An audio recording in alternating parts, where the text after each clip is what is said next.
One two one two one two one two one two one two one two one two one two one two one two one two one two. We are back at it. One second. Let me go live on my Instagram. 1-2-1-2-1-2-1-2-1-2-1-2-1-2-1-2-1-2. We back at it, man. It's your boy Friday Ricky Dread. Got to make sure that my sound is sounding good. We out here, man. Wednesday afternoon, August 20th. It's going down. Big salute to everybody who's popping up on Instagram. Big salute to everybody who's popping up on Facebook. We on YouTube as usual. Make sure to hit that like button. Everybody who's popping up on Twitch. We are on X, aka Twitter, and we're also on Kick. We got a lot of things to get into. I'm gonna get to my list of topics real quick. You know, I'm gonna address this last couple of things with my my side bitch from the Bay. We'll get to it. There's a whole beat that they made around me and everything. You know, they're obsessed with me over there in Los Angeles or over there in the West Coast. But we'll get to that. Also, I got a respectful response that I'm going to be giving to a video that was dropped a couple of days ago in regards to Young Lava. Okay, we'll get to that, and I'm going to make sure I keep everything respectful. Also, on the list, the Extra Gravy Show. Big salute to Marlon. Big salute to Duke. Had a great episode with those guys yesterday. Got to discuss a whole bunch of things, including the secret podcast war. You know what I'm saying? Yeah, man. But yes, we'll definitely address that, man. And big salute to everybody who's popping up on Instagram. If you want to see what's going on and hear the beat while we're going through all of this list of topics, make sure to tap in We Love Hip Hop Network on YouTube. You know what it is. Also on my list, the top 5 No Jumper vlog is out. All right, Adam 22 came down to the hood over here in down to Jungle about a month or so ago now, and the vlog is finally out. We're definitely going to react to that. The Drake What's the Dirt video is out right now. I definitely want to react to that as well. I got some new artists that I want to put people onto as far as in the Toronto music scene, and maybe y'all could help me out with some people from other places. We'll get into that and get a whole new music segment going on today.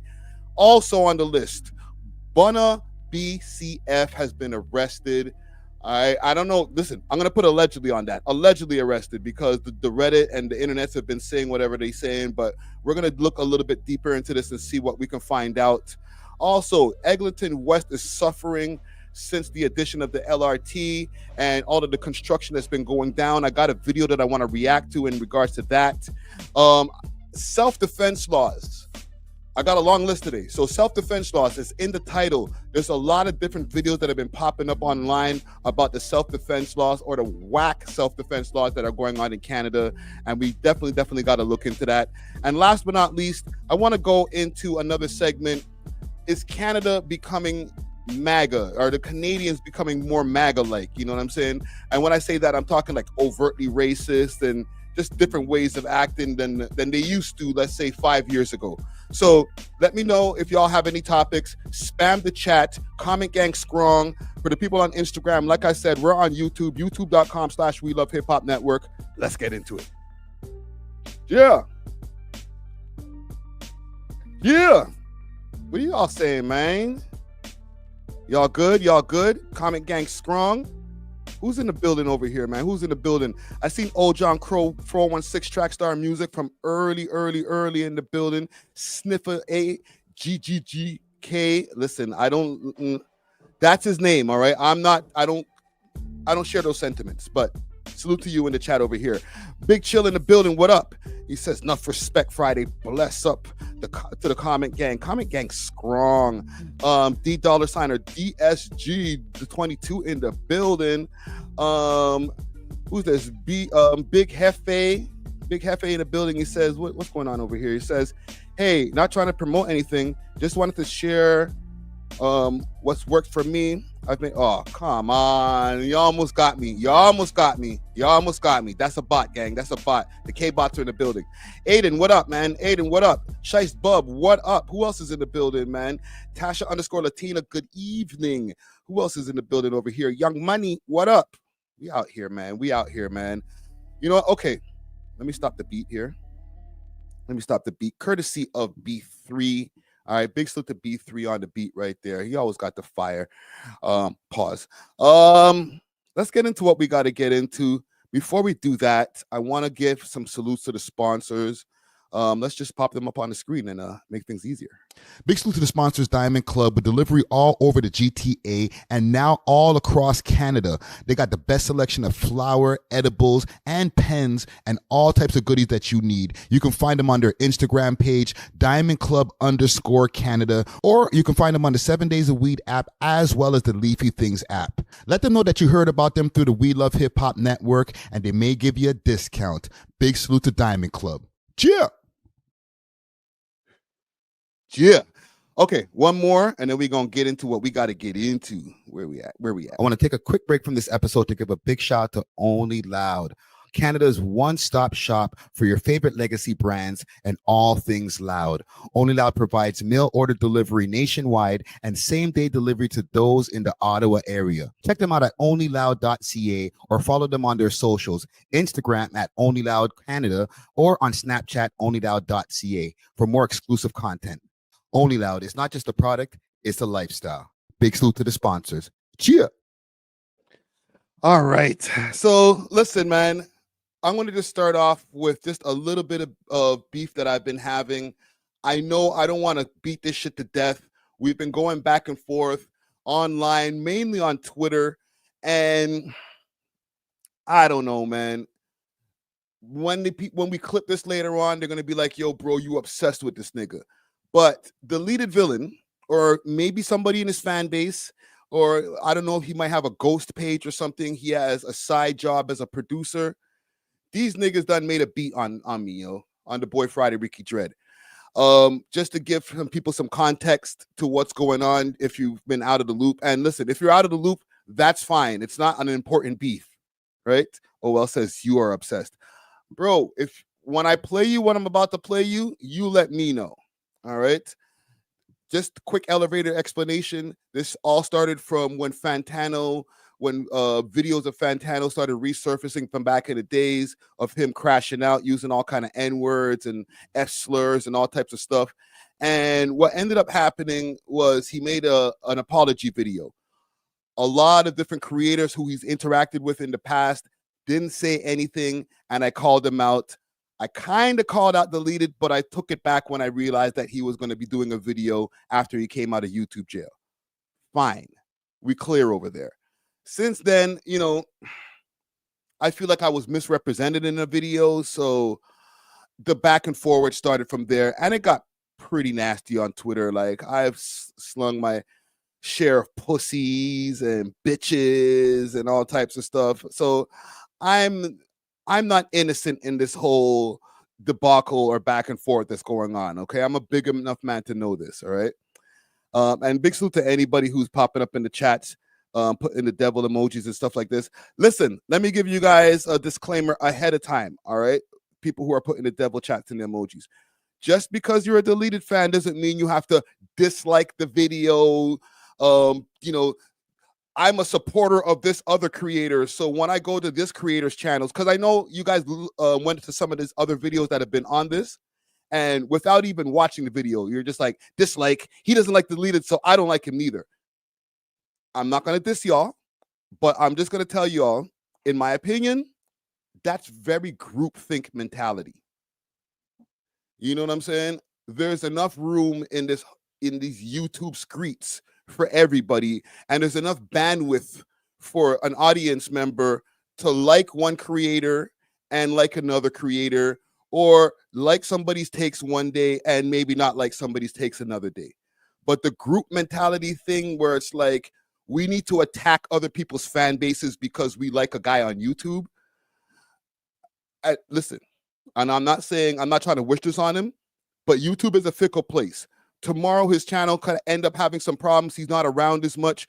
And then what are you guys going to do? You guys are going to be like, oh my God, we lost a leader? Like, you're going to go back to your regular life because he's just somebody that you're a fan of.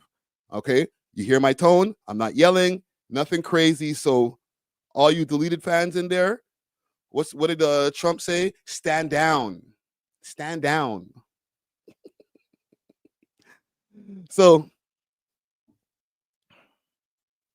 Let's go to the video or to the tweet over here. So Deleted says, nah, not y'all really making this into a beat.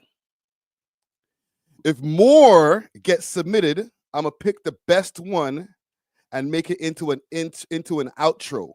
Okay, just so you guys know, this is not me being obsessed. All right, I want y'all to be clear. All right, you guys can understand what I'm saying, the words that are coming out of my mouth. I'm not speaking overly in Toronto slang, so you don't need no subtitles on the bottom of the screen.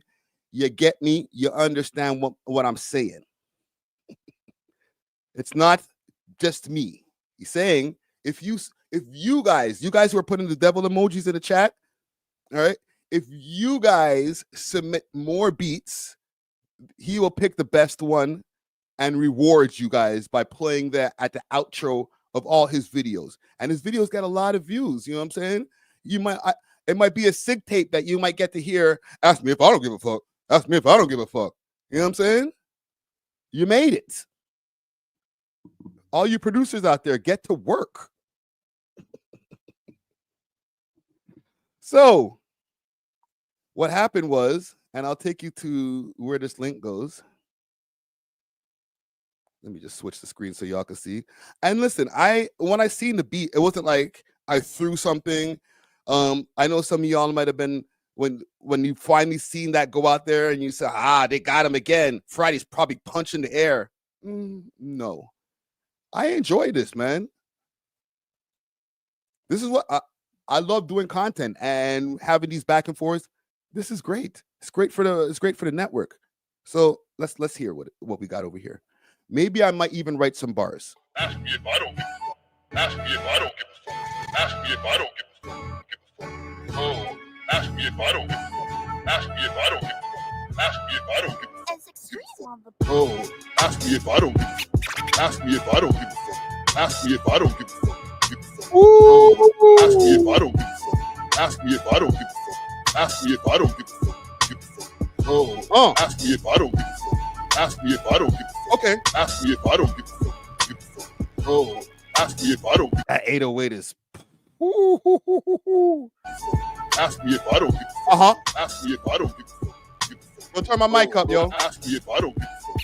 Ask me if I don't give a fuck. Ask me if I don't give a fuck. Turn the lights down over there, yo. Ask me if I don't give a fuck. I'm about to get in my zone. Ask me if I don't give a fuck. Ask me if I don't give a fuck. Yeah. Oh, ask me if I don't give a fuck. Yo, adjust the speaker over there, man. Ask me if I don't give a fuck. Oh, ask me if no, I got nothing. Ask me if I don't give a fuck. Ask me if I don't give a fuck. And listen, don't get me copyrighted on this, man. This better be a free beat, bro. Don't be having the stream copyrighted on this, bro. Let me know in the comments. Comment gang strong. One in the chat. This beat hard. You know, you could even put a fire emoji if y'all feeling this beat. 2 in the, shit emoji, or 2 in the chat if y'all ain't feeling this. Nah, that's not it. You know, when you're at the studio and people are playing beats for you, you're like, all right, next one, next beat. All right. Or is it like, no, hold on. You'll play that one again? Let me hear that one. And then when you start playing it, you start doing the mumble mouth. Oh, ask me if I don't give a fuck. Ask me if I don't give a fuck. Ask me if I don't give a fuck. You know the mumble mouth when you're like, I'm speaking rapper talk, so maybe the rappers might not understand, but the mumble mouth, you're like, shoot you in the face, nigga. Like you're just kind of working things out in your brain, and you're like doing the mumble mouth. Oh, ask me if I don't give a fuck. Ask me if I don't give a fuck. Ask me if I don't give a fuck. Oh, ask me if I don't give a fuck. Ask me if I don't give a fuck. Ask me if I don't give a fuck. What? Yo, don't put trash emojis in there. I see a few fire emojis. I ain't mad at it. You know what? It's actually one person over and over again. Gems YNWA or hashtag YNWA. I get it. Young NWA. I was just checking right now. I was double checking to make sure that wasn't the same name as on the beat. This is courtesy of Extreme Music. All right. Extreme Music. If you see this, you're welcome. Who else is in the chat over here? B Mizzy's got some fire emojis in there. Saul got some fire emojis in there. All right. Gems says Friday, Cena ass can't even remember studio. Listen, fam, I got the equipment right here. I can sit right here, load up the beat, and record the shit right. If I wanted to record it right now, there you have it. It's uploaded. The content's there. I don't rap no more, bro. I retired. All right, go check out my catalog, fam. You know I used to rap, right? I don't need to listen. We have other more important topics to get to. I don't need to labor your brain with these types of things, man. Oh, ask me if I don't give a fuck. Ask me if I don't give a fuck. Ask me if I don't give a fuck. Yeah. Oh. Real shit though. Hold on. I'll show y'all quick fast. If y'all want to go shit on me over here on my rapper page. Wrap it around your hand. How many times I gotta tell you? I got some of the corniest music videos of all time, but still, we're good for the time. You know what I'm saying? Go ahead. All right, go ahead. I want me to hit you. I want you to do with everything you got. I want you to fucking lay me out. Go ahead. You sure? Go ahead. You can't diss a nigga who already disses himself. I'm sorry. This doesn't work. Harder. That's hard. Fuck, what do you want? Take it off. Come on, you know, in the beginning of the music videos, you got to put like a little scene, skit, or whatever type shit, you know? Make it more cinematic.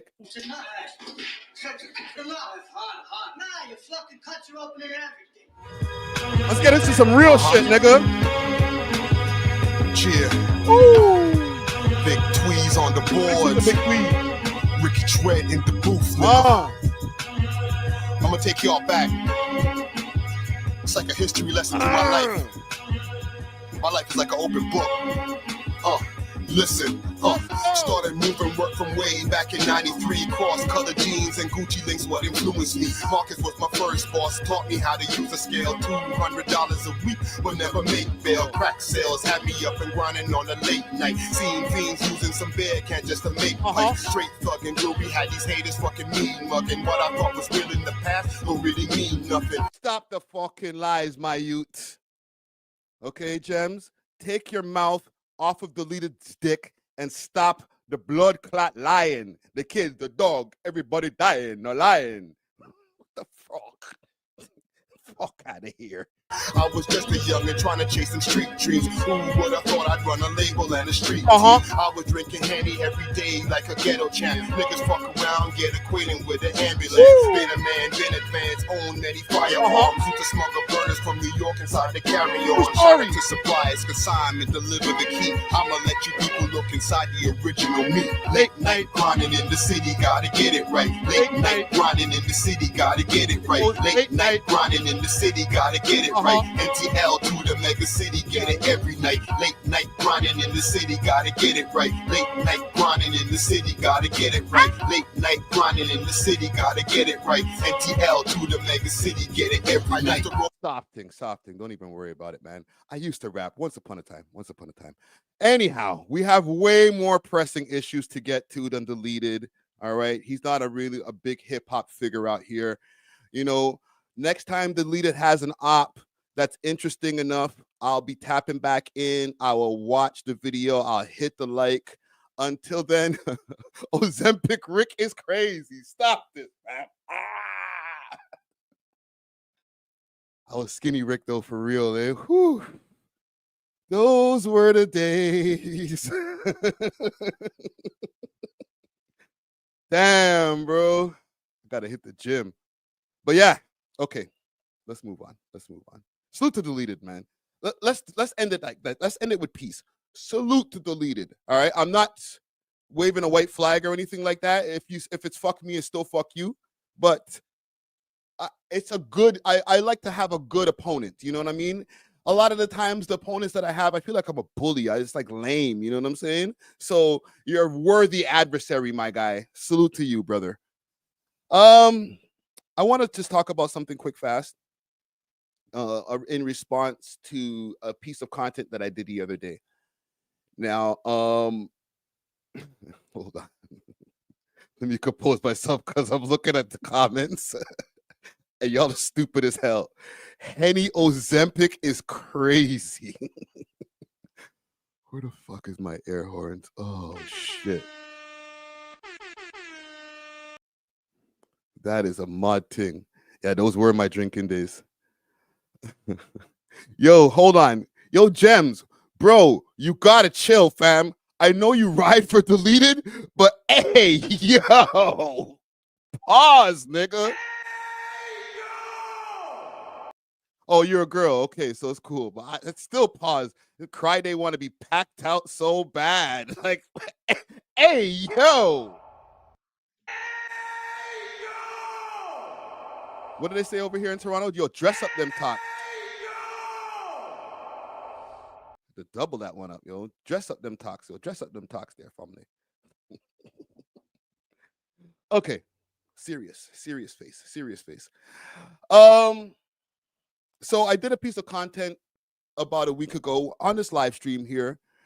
We were getting into some things that went down with Young Lava and his baby mom back in the days. All right. I'm not going to misrepresent her in this piece of content here, but you guys can go back to the video and go through the reaction to the interview that she did with Chatland Magazine. Chatland Magazine, huge publication that's been around at least 20 years from what I can remember. Okay.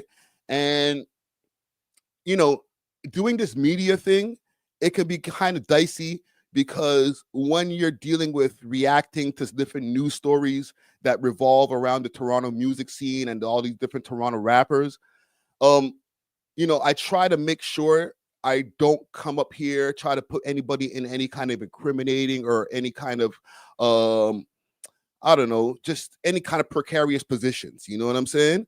So when I approach a piece of content, I always make sure that I'm approaching a piece of content that is of public consumption. All right. I will say this. I've been requested to take down the content. And to that, with all due respect, I say no. I'm not taking down the content due to it doesn't break the privacy laws. Okay. I will also say this when it comes to making content, when it comes to doing interviews, when you accept an interview with any publication, whether it be We Love Hip Hop, Chatland, City News, any kind of publication, anything that's going out to the public. All right. Once you do it, you have to accept what you've done, that you've done this interview, the questions, the way that you've answered the questions, whatever it is what it is. Once you've accepted it, a lot of the times they'll ask you to sign a waiver so that you can't say, oh, well, take down that article. I didn't like what I said. A lot of these companies, they ain't trying to hear that shit. But I will say when it comes to We Love Hip Hop as a platform, because we service so much of the hood and the hood demographic when it comes to the audience, when it ends up on my table and I'm reacting to it and it pops up on the screen, it might make it more aware to people who might not have read that article or who might not have seen that news story that was up on like Global or City News TV or whatever it may be. Okay. However, it still doesn't make it nonetheless less private of what I react to. You know what I'm saying? And I'm going to say this moving forward. I'm never going to react to something that came out of somebody's DMs, something that somebody told me behind the scenes. Yo, I heard none of that shit. You know what I'm saying? Not to say that I haven't done it in the past. And when I have done it in the past, I've actually deleted those videos because that wasn't information that I broke that was public consumption. All right.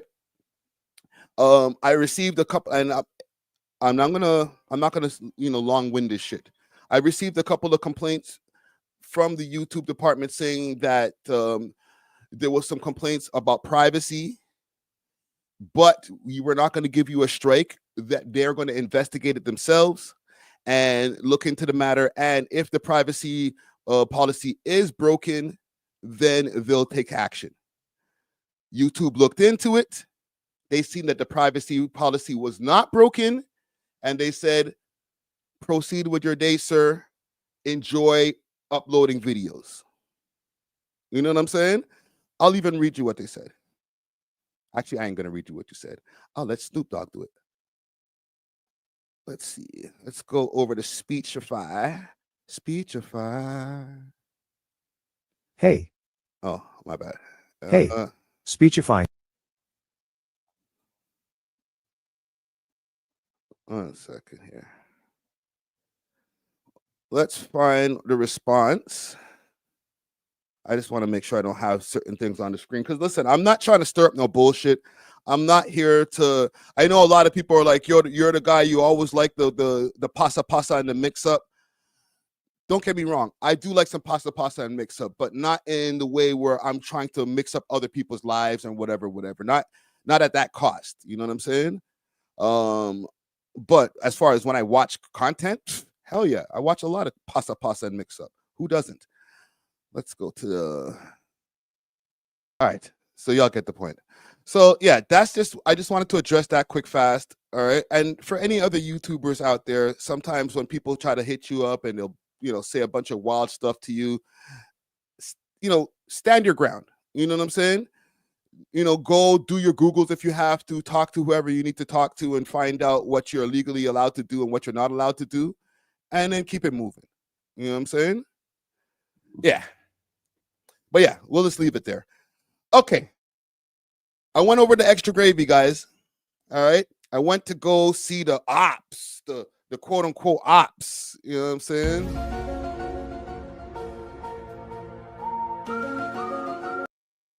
Big salute to Marlon, big salute to Duke.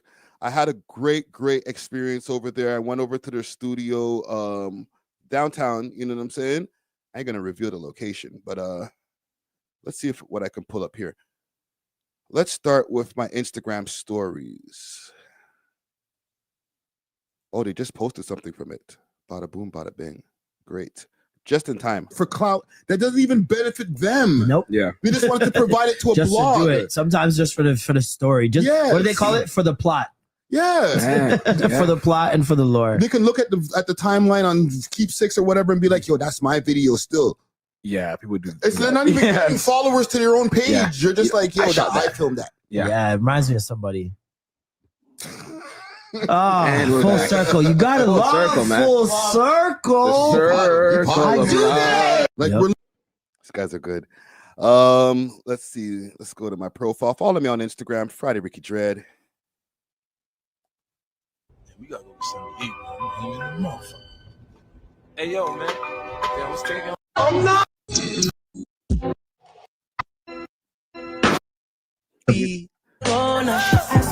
Hold on, I'm gonna find the studio. Deleted. What did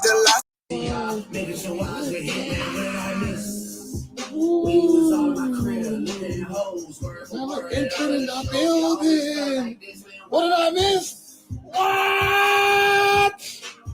What? Man, like the oxtail god in the blood. Jeez. What did I miss?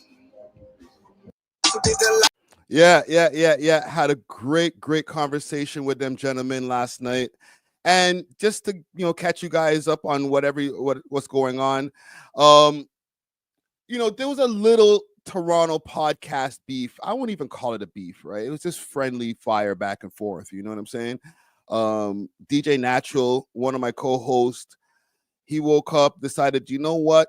I got to talk my shit.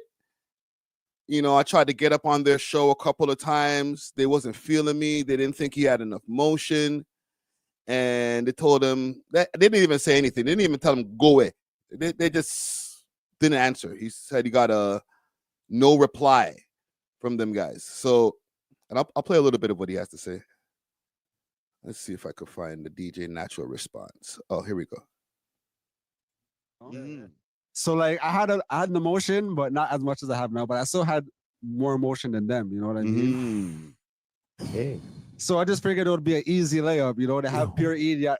And I'm not gonna say because I have good guests sometimes too. They have good guests sometimes. Hold on. So like, I got you. Okay, and the story, I'm just like, it's interesting. I linked them to do an interview. Ghost, ignore all these next things. But now I'm on the #1 podcast urban in the country. You know what I mean? Yeah. So I just show my people like, yo, certain things are just not meant for you. You know what I mean? Like, if a door doesn't open for you, then break through a window type thing. You know what I mean? Yeah. And I ended it with Jah will always place you where you need to be. That's a fact. Rastafari. But because I mentioned Relentless and Extra Gravy, all of a sudden they just start crashing out. Because yo, I posted a story and I went about my day, you know, like la la la. Everything had my shotty there. It was great, you know what I mean? And then my phone just starts going off. People are sending me, oh, Zoe's mentioning you on Twitter. I don't even have Twitter, broski. They're just talking to the air now. You know what I mean? Yeah, keep going. So she's sending peer shots on Twitter, you know what I mean?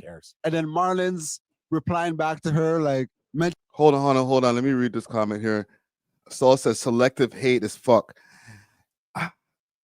I have been hearing that, and that's the feeling that, and I'm gonna play a clip from the podcast.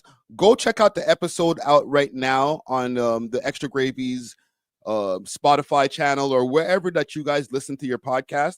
Go check out the audio out right now. I know they put the video out the next day, so I'm not gonna say that they were peeved or cheesed. You know what I'm saying? No, cheesing, fam. All right, they weren't. All right, they weren't pissed, but there was a back and forth when it came to that, and I'll play that in a minute. It was a good back and forth.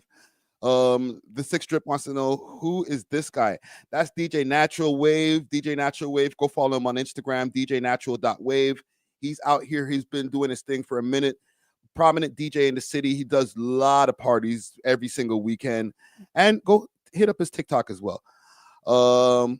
Salute to Wex Production, says love from Philly. Big salute to Philly. Okay, let me keep on playing this. And then we're going to get to the Extra Gravy episode. Mentioning my name as he was replying back to her, you know? Jeez. So I'm like, okay, like, these guys want war now. So I just screenshot it. You want war? I brought it back to my story. And then it just blew up from there. But what blew up though after that? Okay, you missed one part too. I want to say you did call them Lil Pots. That was what I feel triggered them. Yeah. Oh, okay, yeah. Lickle pot wrenching. Yeah, Marley probably. Hey, what am I talking about? Lickle pot wrenching. Literally. But he said it on the episode. I know. Okay, I think what I said verbatim was I linked Relentless Diaries, Extra Gravy, and all those other little podcasts. Oh. Thank you. I'm glad you. Because I mentioned that in my live stream. Mm-hmm. Who else are you talking about? Okay, so y'all get the gist as far as the beef that's going on. And I hate calling it a beef because it's really not a beef. If it was, they wouldn't have invited me over to the show to do an episode. It's not like they weren't hearing the back and forth. They definitely heard this episode that came out, and this just dropped on Monday, right? Monday afternoon on YouTube, and it was out since like Monday morning at 3 a.m. Let's go to the Extra Gravy show. The episode is called Jamaica Face. I guess we can play a little bit from the beginning because that's where we started getting into it immediately. Let's go to right here. Yeah, so Bermuda took my voice. Yeah. Oh man. We back. We are. Who else but us? Come on, man. Who else but us? Just the guys. Volume's good. Y'all could little. Put on the volume. Little gravy. Little soft, you know what I mean? Come on, man. It's the smallest gravy. The smallest. I'm Marlon. I'm Duke. And we are joined by a friend or op. We will determine. Friend or op. Yeah, let's find out. My dog Friday Ricky Jones in the building. Yeah. Thank you. Hold on. You know what? There is a video to that part right there. Let me show you that before we get into this. Oh, man. Don't worry. When we get into it, it's worth it, man. All right. Let me see if I can find the clip. Is it on Twitter? I might have put it. It might be on Twitter. Let's go to Twitter first. Extra Gravy. Yo, Relentless Diaries. Let's get it popping, man. I'm on a tour. People do the... It's a little gravy. A little soft, you know what I mean? Come on, man. It's the smallest gravy. The smallest. I'm Marlon. I'm Duke. And we are joined by a friend or op. We will determine. Friend or op. Yeah, let's find out. My dog Friday Ricky Dread's in the building. Yeah. Come on. Thank you. Thanks for having me. We guys. love Thanks hip for hop having me. in the building. Love the being here. The studio looks amazing. Yes, you know what I'm Thank saying. you, brother. Not Big bad up, for a man. small pot, eh? No, Not bad. Hello, pod. Not too shabby, huh? Hey, listen, man. If y'all want to get to it, we can get right to it. All right. So let's get right to it. All right. And listen, I'm going to be stopping and doing a few stops right here because I'm not just going to play the video, leave the room, you know what I'm saying? Do some Hassan, or what's his name there? Hasnabi bullshit, you know what I'm saying? Thanks for having me. We guys. love Thanks hip for hop having me. in the building. How you feeling, brother? I feel good, man. I feel good. Yo, just love the being here. The studio looks amazing. Yes, You know what I'm Thank you, saying? brother. Thank you. Perception Studios. Yeah. Perception Studios, TikTok. Shout out James. Not Big bad up, for a man. small pot, eh? No, Yeah, not bad for a little pod. Not too shabby, huh? Hey, listen, man. If y'all want to get to it, we can get right to it. Yeah, let's get right to it, man. You are, probably the leading person in covering Toronto news. You've talked to a lot of important people of the culture, and some not so important. Let's just be real. And I don't know. I feel like there comes a risk with the type of podcast that you do, right? Okay. Has that affected like real life in any way? Or is it just like people just projecting that onto you? A lot of people project a lot of that onto me. Like I've never had an interaction in real life where somebody, try to check me or something on road. You know what I mean? It's mostly just in the comments, Reddit. I'll get hate and stuff like that. Yeah. But in the end of the day, I don't look at it as hate because if the numbers are still growing, the subscribers are still growing, and the listenerships are still growing, is it really people hating? Exactly, yeah. You know what I mean? Or just a few people, the loud few? It could be both. Yeah. Like there's a lot of people that follow the hate these days. If we're being real. Say more. A lot of hate followers. I remember I purged myself of hate following like years ago. I realized there's a bunch of people I just didn't like anymore that I was following still. I'm like, why am I just you don't tuning into hate? So Because weird. at this point, I just want to watch a train wreck. You know what I mean? Yeah, it's low vibrational, man. Yeah. And it's like, I don't feel like it serves me at any point. So Well, I have hate watchers, like dedicated. Okay, let's get past the bullshit. Let's get to the real shit. And not bullshit because it's all important parts of the conversation, but let's get to the meat and potatoes, as they say. Pause. you can't on one hand say you're a fan and then belittle the Okay, here it is. Here it is. La pièce de résistance. A DJ doing something creative, I gotta rate him for that. However, I mean, I want to ask you about that too, right? Like if people Okay. just talk about you and screw the people in the comments. never met them. And Let's talk about DJ Natural. they got weird faces. Let's do it. I don't even know what that is, man. I want to talk about you, fam. You're a legend. Someone make impact in this. Come on, dog. You know what I mean? Niggas actually know you. People who, someone who will be remembered. Yes. It's all said and done. For real. Linking up with people from the UK. Like you got Trap Lord Ross. You're doing big things. Adam, like this is crazy, man. Yes. But Natural's doing big things too. Again, Such as? He's very big on TikTok. You know what I'm saying? No, his No, TikTok following is crazy. Yeah, you that's know it. what I'm saying? He's Hey man, always it's very looking- hard to point at songs on the sky. Listen, It's very difficult. as far as I couldn't do it. I'll tell you that much. I couldn't do it. as far as off of the internets and stuff like that, he's always booked and busy. You know what I'm saying? I'm sure he is. He's The man said it's very hard to point at songs in the sky. Damn, Natural. No, listen, I'm not going to instigate again. I'm not going to do that again.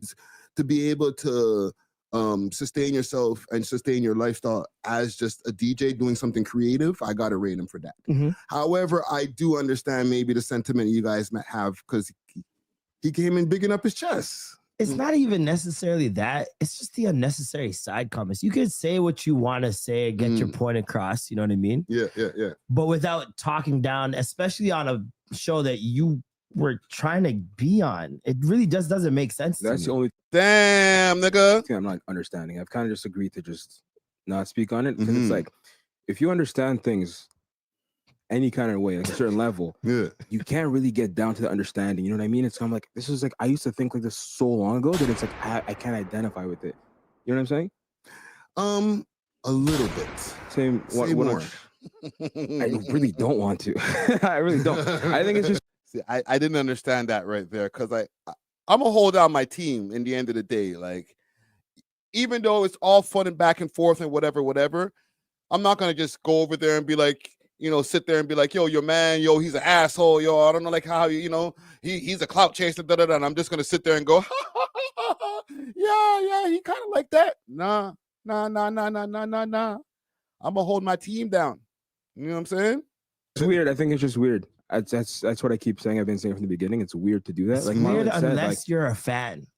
Like, I mean, if you think of it obviously from you're a a fan. You fan have to be. perspective, You have to that's be. the only way it makes sense that someone sits down and talks to you, talks about you for 20 minutes. I don't think that he never didn't say that he was a fan. But the side comments make it seem like you're trying to throw rocks to hide your hand, is my point. You can't on one hand say you're a fan and then belittle the podcast that you're saying you're a fan of. It's like, it's what I'm trying to say is like, that. Remember in like grade. I ain't mad at that response. Point for Marlon right there. 3, when you see that guy who used to hit the girl he likes. You see what I'm saying? That's kind of what's going on. And then when she didn't. I think it's Duke that maybe he got under his skin a little bit more than Marlon. I don't know. Maybe I should put that in. Maybe I should make that the poll. I'm gonna keep on playing this, and I'm gonna change the poll to whose skin did DJ Natural get under more. All right. I feel like there should be a pause in there, but whatever. No pause. Like, go for his advances. Yeah, you're ugly anyways, yo. That's what I'm You're speaking. fucking mean anyways. That's what I kind of mean by like the level of thinking. Like we're talking about grade 3. Yeah. I'm 30. You know what I mean? That's what I'm trying to get at. It's just weird behavior, man. Especially when you're trying to spread a message of creators and collaboration. And this way you want to go about that? Weird. Well, here we are. We're collaborating. I'm gonna listen. I'm not going to excuse him like maybe crashing out, but I'm going to defend some of the actions that maybe he had. Let's go, Friday. Him dissing you guys, because I think you guys do great fucking Thank work. you. You know what I'm saying? Yeah, like from Time G. You know what I'm saying? And Relentless Diaries as well. I just got here though. I'm an industry plant. Keep going though. Keep going. But yo, listen, you're not going to act like you didn't hear and they're not acting like that, but they heard every single word of Monday's episode. Because industry plant was a word that was thrown around amongst the guys, you know what I'm saying? And yeah, that there's more. There's industry plant. There is the little pod thing that I know got under their skin, and maybe that's for both of them. They could have a point each for that, but yeah, the industry plant thing was like, ooh, who you calling an industry plant?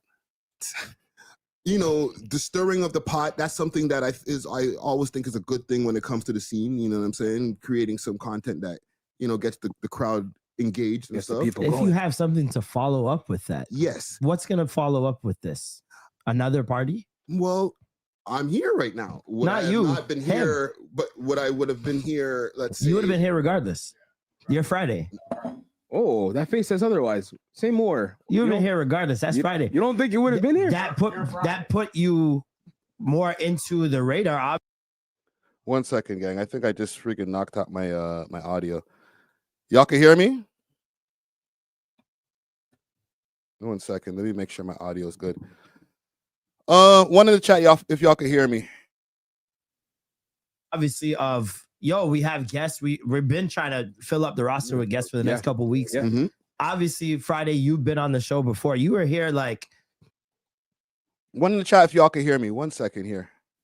Okay, y'all can hear me, but I can't hear the audio now, man. 1 second. This is stupid shit that pissed me off.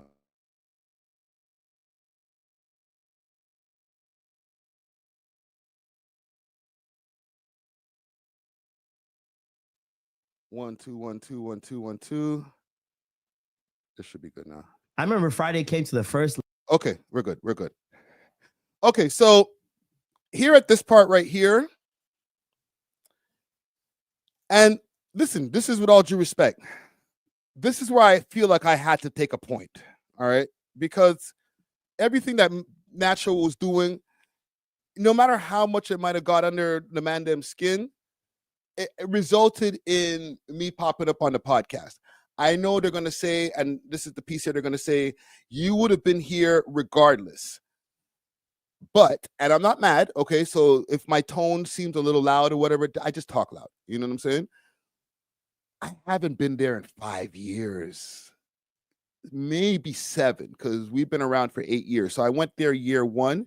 Salute to PK Herc. PK Herc and myself went over there for an episode back then. And, you know, in reverse, we did an episode with them over at our studio over at the Youngsterdam. And then after that, did another one. And a couple of solo ones with Marlon, and a couple of solo ones with Norm. And then I had another couple of solo ones with Marlon in other studios. I think I had Extra Gravy back in their 3rd iteration of host for a 3rd time. So it's a big difference. That's all I'm saying. That put you more into the radar, obviously, of, yo, we have guests. We've been trying to fill up the roster with guests for the next couple of weeks. Yeah. Mm-hmm. Obviously, Friday, you've been on the show before. You were here, like, I remember Friday came to the first live show. I went to Deus. You went to Deus. You came to Deus with us.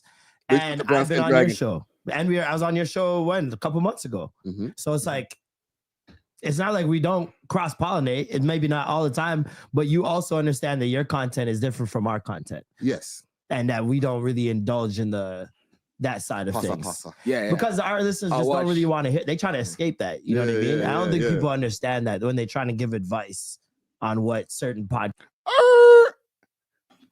I'm going to call that a flag on that. Cop out.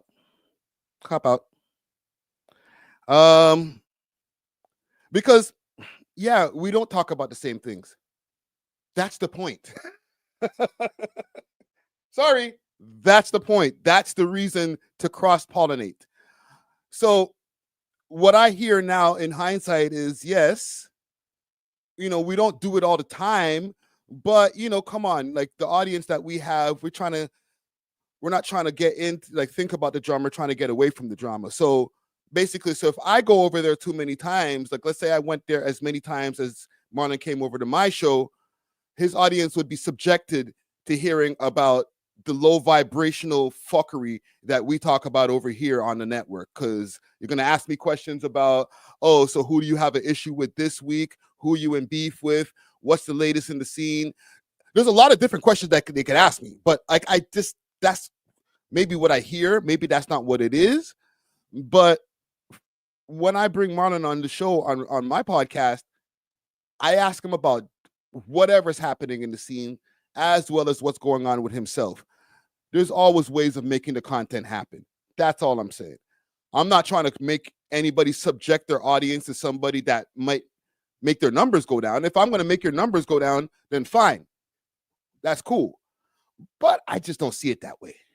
You know what I'm saying? When I go over to anybody's podcast, I go to cook. All right. I go with takes in the holster, ready. You know what I'm saying? Make sure to drink some tea and stuff, just in case I got to raise my voice. I'm ready. You can clip me. And I don't take nothing back. I do a podcast, I do somebody's episode, and I just do it and I leave. I don't be like, oh, you know that part when I said that? You might want to chop that out later. I've never said that. Yo, just go on. Have a good day. Let me know when it's out. Peace. But that's just me. Podcasters should do. Yeah. That's your lane. I'm not going to go into your lane. I'm not Friday. I'm not Thursday or Wednesday. I can't do that. I might be Sunday. So. I'm a good you. I'm a good you. The way I look at it also, I think that we're all great and big in our own respective niches. Mm-hmm. You know what I'm saying? Like, I'm not doing what you guys are doing, and you guys are not going to do what I'm doing. And the kind of people that are going to stop you in the street, there's people who stop you guys all the time. Yeah. You know what I'm saying? But they're not the same kind of people that are going to stop us. And I think that's necessary, because if we were both all engaging or serving the same audience, then what's the use in that? What's the point? Yeah. What's the point? What I'm saying? Yeah, exactly. So, like, I'll take the niggas with the balaclavas and whatever, and y'all get the tricks. Shit, I wish I had some of the demo that you guys had, man. Find with less men all the time. 9% female demo. 9%. Wow. You know how fucking low that is, you guys bro? need a Care Bear. This freaking box is pissing me off. 1 second, gang. Let me fix this.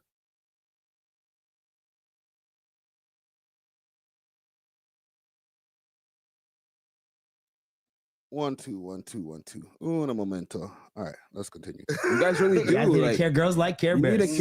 a The gal them love Care Bears. Come on, like, Here are the Care Bear parts now. This is where I think mans were getting really pissed. So talk to tap in, bro. Like, what is going on? Like, talk to me, bro. Yeah. Did these guys hurt you with the shots, bro? Hurt is wow. That's a crazy. no, word. hurt is crazy. Fam, I've been podcasting for a minute. Like, got on here, of course. Like, we have a bunch of fun. Fam, when you hear this kind of thing, my first instinct to be like, oh, we can go there, but you don't pod. Unless I'm not aware, but it's like, you know, but you don't. We don't pod. He's on my pod. But you don't exactly. That's what I'm saying. Like, if like you. And even like we're gonna talk about the type of things that you're saying too. It's like you gotta come at me creative, fam. You're talking to a big nigga about being big, fam. I've been fucking bitches for years.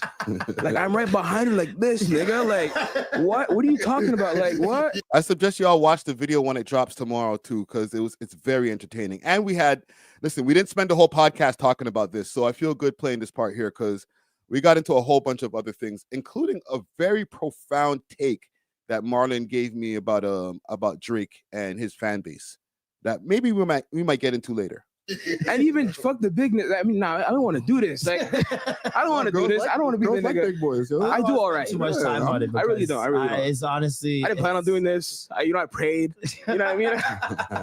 Yeah, I would never crash out. But listen, bro. You know me. I love the mix. So Yeah. Me, You know not what so I'm much. Me, I mind my business, man. Yeah, You know what I same, mean? bro. So I don't understand. That's what the part that I don't understand. If I first of all would never reach out to someone asking to be on their show and then take offense to them not answering me.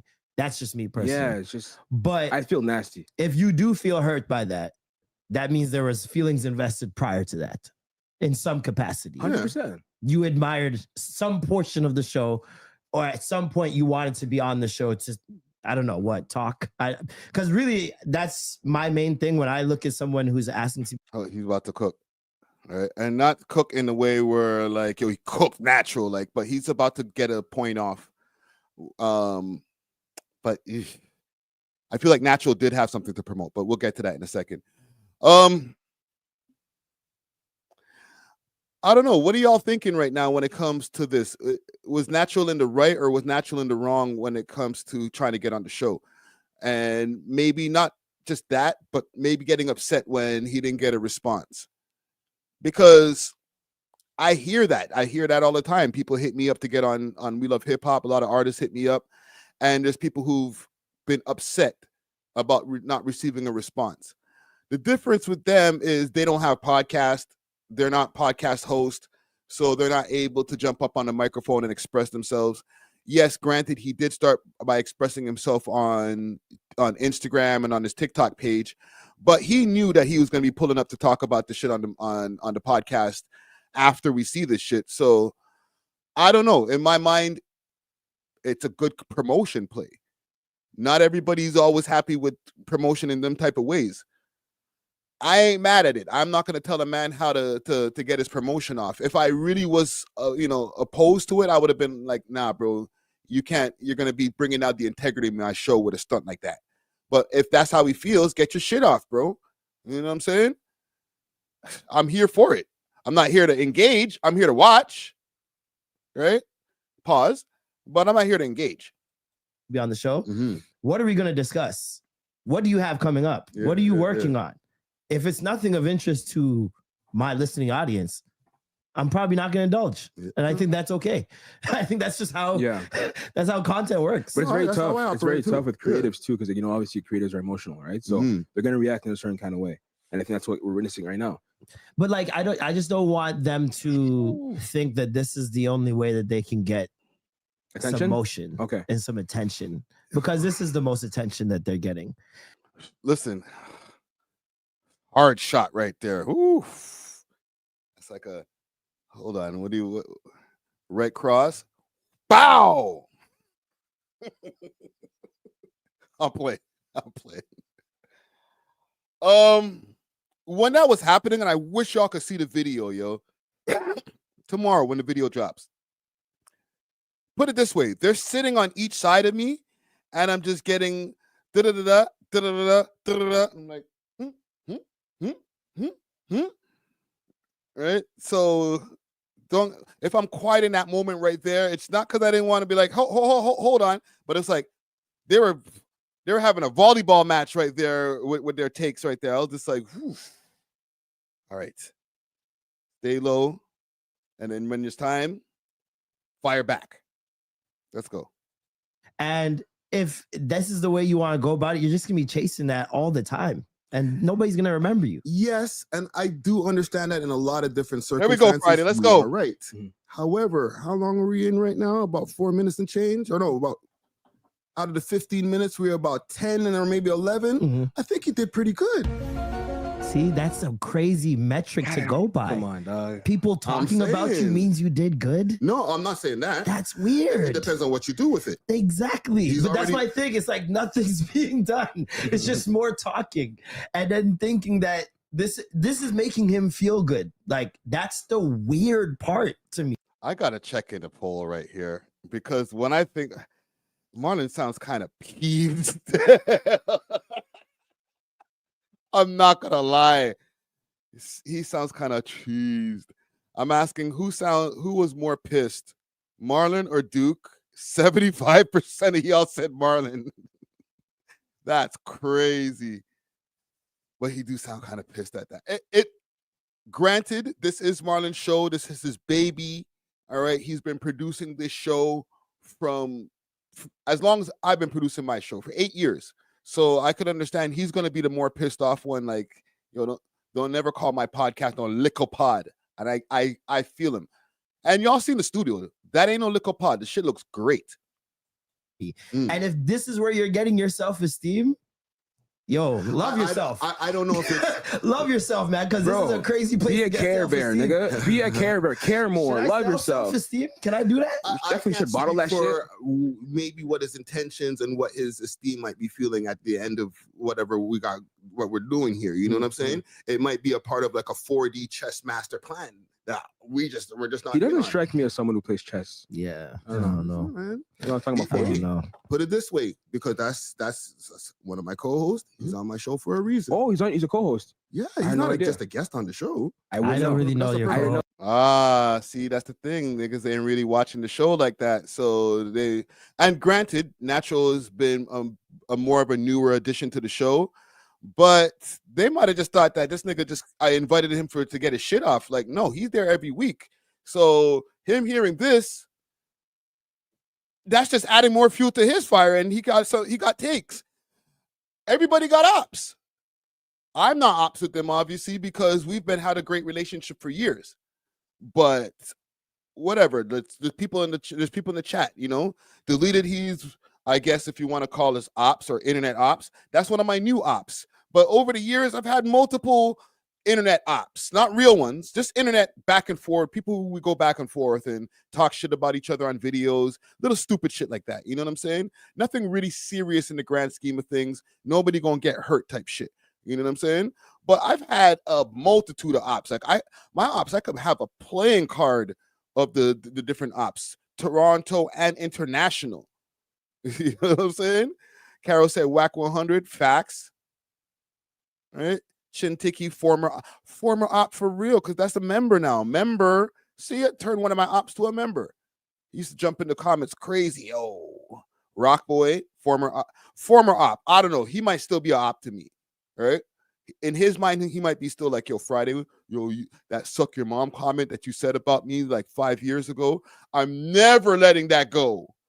All right. I'm sorry, bro. If I said suck your mom back in the days, I'm sorry, bro. All right? Bigger man things, fam. I'm not going to hold a grudge and be like, well, I said suck your mom and I meant it and I'm standing on it. Like, no, it's not that big of a deal, fam. You didn't steal a pack from me when I was out there jugging. You didn't slap one of my family members or something. You said something about me on a YouTube video. Ooh.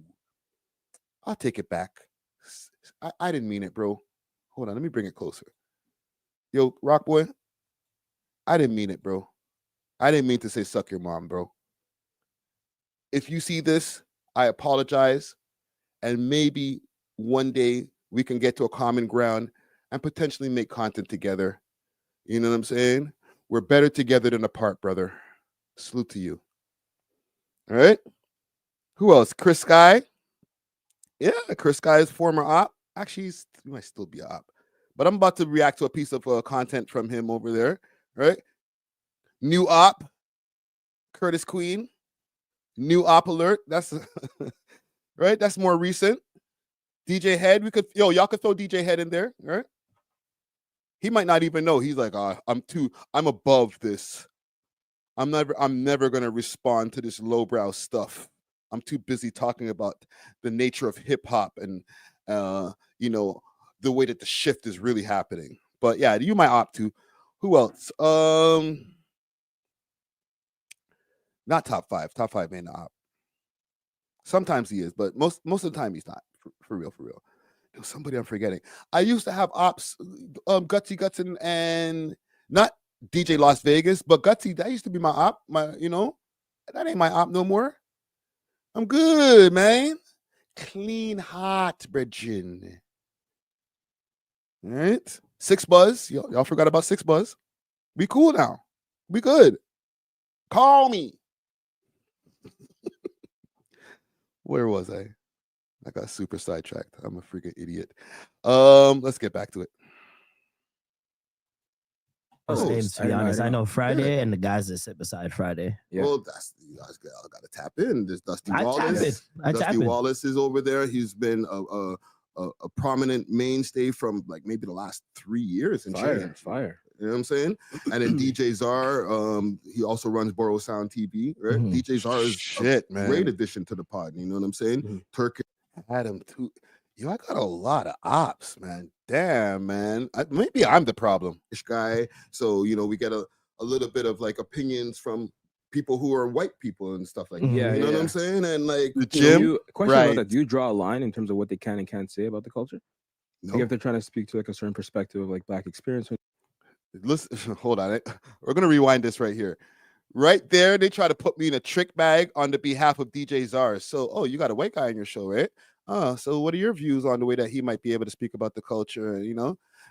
He basically may as well have asked, so you got a white guy in the culture? Did you ever ask him what his thoughts are on Black Lives Matter? Like, no, bro, I didn't. But I'll play from the start of this segment. This is over there. He's been a prominent mainstay from like maybe the last 3 years. Fire. You know what I'm saying? And then DJ Czar, he also runs Borough Sound TV, right? Mm-hmm. DJ Czar is a great addition to the pod. You know what I'm saying? Mm-hmm. Turkish guy. So, we get a little bit of like opinions from people who are white people and stuff like that. Yeah, you know what I'm saying? And like, question about that. Do you draw a line in terms of what they can and can't say about the culture? No. Like if they're trying to speak to like a certain perspective of like Black experience or anything like that? Don't get your shit off. And the way Duke is unassuming. He's nice. You know what I'm saying? He's a very nice guy. Like, that's why the whole Care Bear thing started, right? But, hold on, I got to rewind it. The way he worded it, sick. Sick when you do that, Bridgin. Get a little bit of like opinions from people who are white people and stuff like that. Yeah, you know what I'm saying? And like, question about that. Do you draw a line in terms of what they can and can't say about the culture? No. Like if they're trying to speak to like a certain perspective of like Black experience or anything like that? Do you draw a line of what they can or can't say about the culture if they try to talk about anything that's going on in the Black experience? Woo. That was like a kung fu move, like or like a jujitsu move. Like, damn, nigga. All right. How am I gonna answer this shit? I got you. I'm trained, media trained, baby, media Rick. Don't get your shit off. And if the comments don't like it, then deal with how they feel about it. What about you? What are your thoughts on that though? Rebuttal. It depends. If you're coming from a malicious standpoint and I can feel that, then I don't want to hear it anymore. You know what I'm saying? Yeah. But if I feel that like, you're giving an opinion and because we bring up these different topics and I'm not going to have just my co-host be mute because he ain't Black. Give me a thoughtful take without read the room. Yeah, I think if we, and then he does a good job at that. I think if he's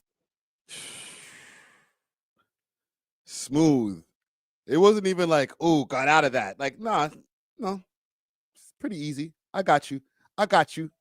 Hold my beer or hold my water or my ice cap. You know what I'm saying? But listen, man, that's pretty much it. You know, we had a good back and forth. Y'all can go check out the full video tomorrow. What minute is this right here in the video? That's about 14 minutes. To be honest, we maybe spoke for another 5 minutes on the topic. They tried to throw a couple more shots, and you know, I came back with a couple more some rebuttals, and we kept it moving. So salute to Extra Gravy once again. Salute to Duke. Salute to Marlon, and maybe we can get a collaboration going on with Relentless Diaries. I don't know how they feel. You know what I'm saying? But yeah, we're not gonna drag a Toronto rap beef or Toronto pod beef that's not even a beef. You feel me? But yeah, let's move on. So Top 5 dropped No Jumper actually finally dropped the vlog with Top 5. It's about 3 weeks since that whole thing went down. Since Adam 22 came out here and did the video. He did 2 vlogs. He did one with Sav 4 times, and he did one with Top 5. Okay. Then there was a whole long delay in between the vlog coming out. Also, the interview that finally did come out maybe about a week ago. No, about 2 weeks ago now, right? And it's probably one of their fastest rising interviews that they've had in a minute. But finally, they've released the vlog. I gotta say, W, as far as just like content being out there in the scene, but just some of the stuff that's being said about on this vlog. Lately, I've been my brain has been just getting kind of fed up of just a lot of the fuckery. And we're going to go over it and, you know, see what's going on. But a lot of this shit, man, if it's for the camera, cool, whatever, it's all entertainment. But it's just starting to get monotonous. You know what I'm saying? We fuck this up. We're selling our pain. We'll get into it.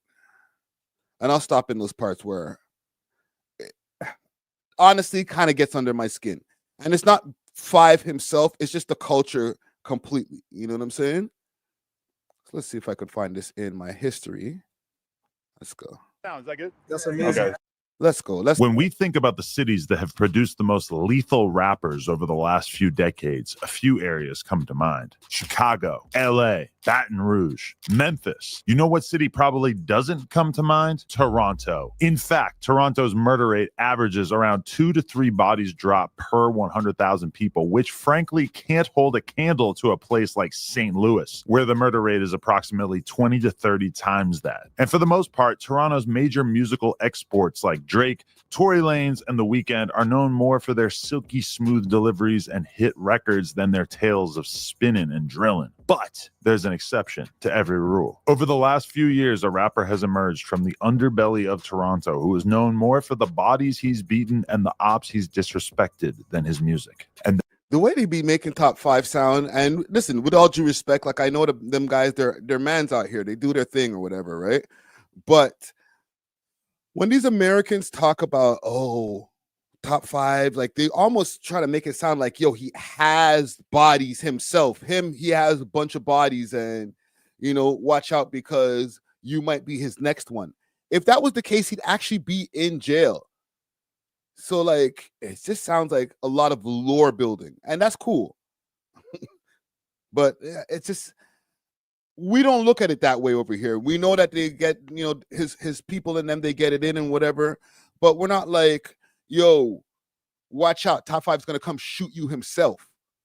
Or we're looking at all these guys like rappers, bro. When we find out that they go and shoot somebody themselves, we're actually surprised and disappointed. We're like, bro, you threw it all away.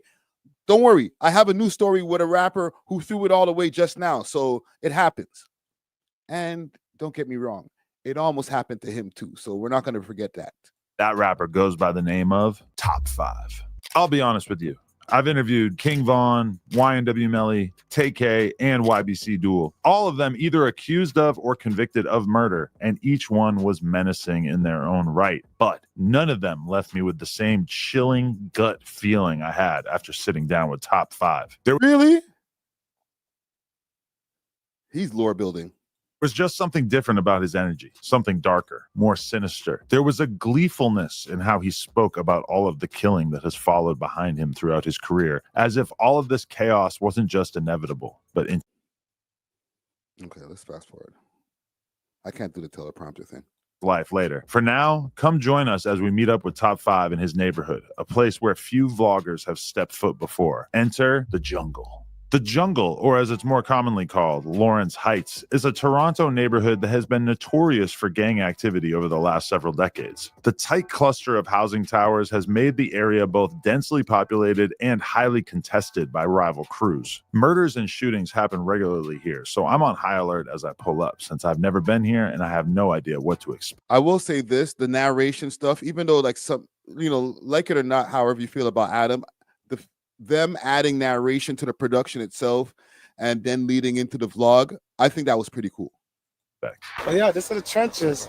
Welcome to the fucking jungle where some lions and apes, niggas. Yeah, what you say? They ran up on us out there. Like I think your homie's patrolling the outside. He saw us pulling up and he got a little worried. Young boys in every car circling over here. Yeah. To make sure the president's good. This is where you see where we used to chill. Oh yeah, this is the spot. It's always kind of weird meeting up with someone in real life who you've previously only communicated with through FaceTime. But in this case, it wasn't awkward at all. Top 5 skipped all the formalities and went straight into dissing his ops. Oh, come here. This how broke our ops are. You know whose chain this is. Get it back in blood. Come get back your chain. Yo, money, come get back your chain. This chain previously belonged to a rapper named K Money. A few months back, a video surfaced online of K Money being beaten and robbed of this necklace. And Top 5's crew, GGG, the Go Get 'Em gang, quickly claimed responsibility. Soon after, a retaliatory drive-by took place here in the jungle in which 5 people were injured and one man, Yahya Ahmed Mohammed, was killed. Notably, this man was already in a wheelchair as a result of a previous shooting that took place back in 2018. It's just... And I told y'all I'm going to stop the video and things that kind of irk me, especially as of lately. It sucks that this is the type of thing that gets the algorithm moving. You know what I'm saying? Like, there's a lot of people that they can do vlogs with here in Toronto, and I understand that's just not going to happen because it's just not going to make the views. It's not going to do what a business owner from outside of Toronto, like, that's all fine and dandy for like Friday or some of us locals over here. You know what I'm saying? But like, in order for an American blogger to want to come out here, or just anybody with a huge channel and take interest in doing some content with somebody, especially in the form of a vlog, it's got to be the most hood, dark, demonic type of thing that you could think of. People who have bodies, recent loved ones that have passed. And it's just like, I understand, because I understand the algorithm myself. I work with the algorithm as far as like choices of videos sometimes and all that good stuff. So I'm not going to act like I'm not guilty myself. It just sucks that that's where we are now when it comes to hip hop. Like, we're in a bad place. Just my thoughts. This shooting was widely believed to be a retaliatory attack for the snatching of K Money's chain. Toronto, you know what we do on these blocks, man? How much hats you think is in here? All of this. How much lids hats? I would hate to guess. Guess. I want you to guess. It seems like almost everybody has a hat, to be honest. Everybody has a mask too. That's regular. I would hate to guess. How many hats? How many hats we're talking? Lids? For fuck. Lids? I say over 20 hats and lids. The fuck you talking about? We take niggas' chains, we wear it to show you niggas how we act, how we rock. We'll take your life and we'll take your fucking chain, nigga. We're rich. The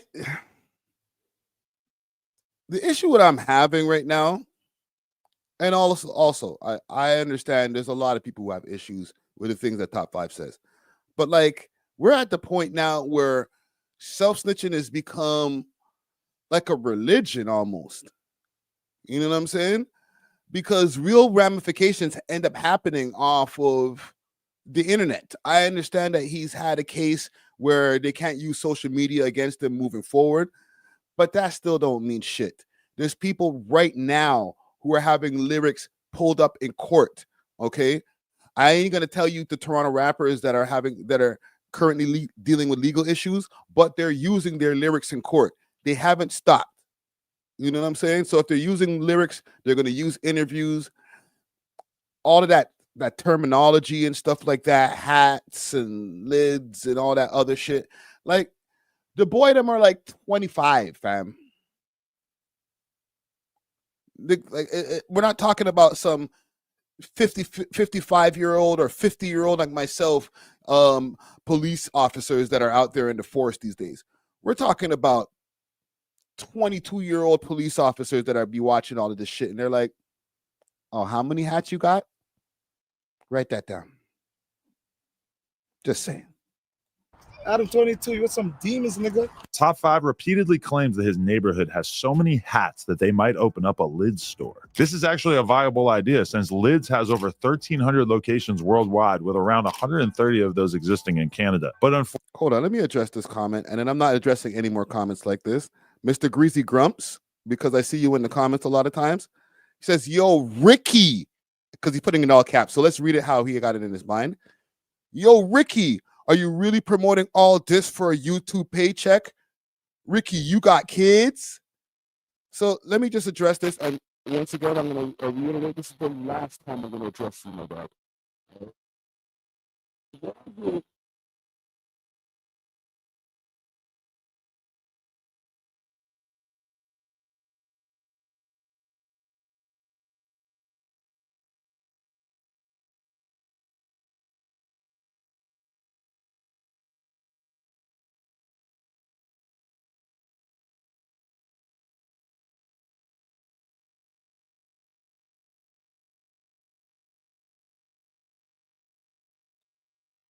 We good now? Yeah, I'm not like, yo, whose chain you gonna go get next? You know what I'm saying? One second, let me make sure that we're good on the audio.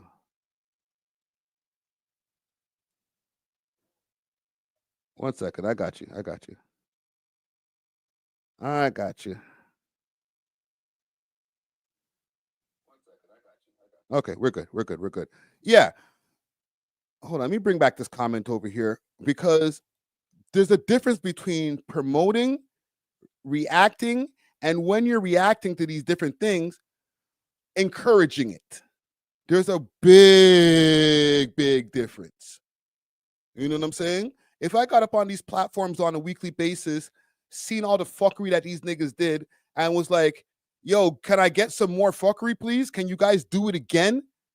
Then I'd be the one in the wrong. Then I'd actually be promoting it. But just because you see a thumbnail and a title with this person and a huge view count next to it doesn't mean it's promoting. That means this is what the algorithm is pushing to you. But I also have an interview that's up there that is food for thought that you never comment on. You know what I'm saying? And at the same time, everybody covers this motherfucker. From Toronto to the US to the UK. So why wouldn't I?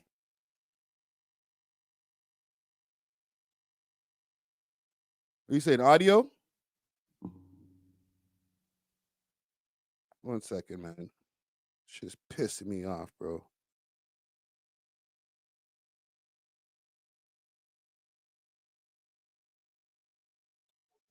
We should be good with the audio. You know what I'm saying? So, like, I don't know, man. I just that kind of gets under my skin a lot when I see that. And I don't know if that person is doing it to troll, or a lot of these guys just get on a moral high ground where it's like, "Oh, we see the titles that you put up. This is the problem. You're part of the problem promoting it." I would understand if I was literally out here encouraging these motherfuckers. But I'm always on a regular ranting like, "Yo, you guys need to fix this shit up." I know you're not trolling. You're on a self-righteous high ground. You need to get off of it and maybe do some more research and tap into the content that's food for thought on the channel, because there's a lot of it. If you go through our interview playlist, which I'm not going to pull up right now because, like, bro, I'm not going to get super sidetracked for people who are like, "Oh, I'm a better person than you," because nobody's better than anybody. You know what I'm saying? So I know when there's certain people like Mr. Greasy Grumps and certain other righteous this person and righteous that and the truth this person and all that. You're not a better human being than the next man just because they make content about some fuckery niggas. You know what I'm saying? And you don't. It doesn't make you a better human being. You're consuming the same content that you're always complaining about. So what does that say about you yourself? That's all I'm saying.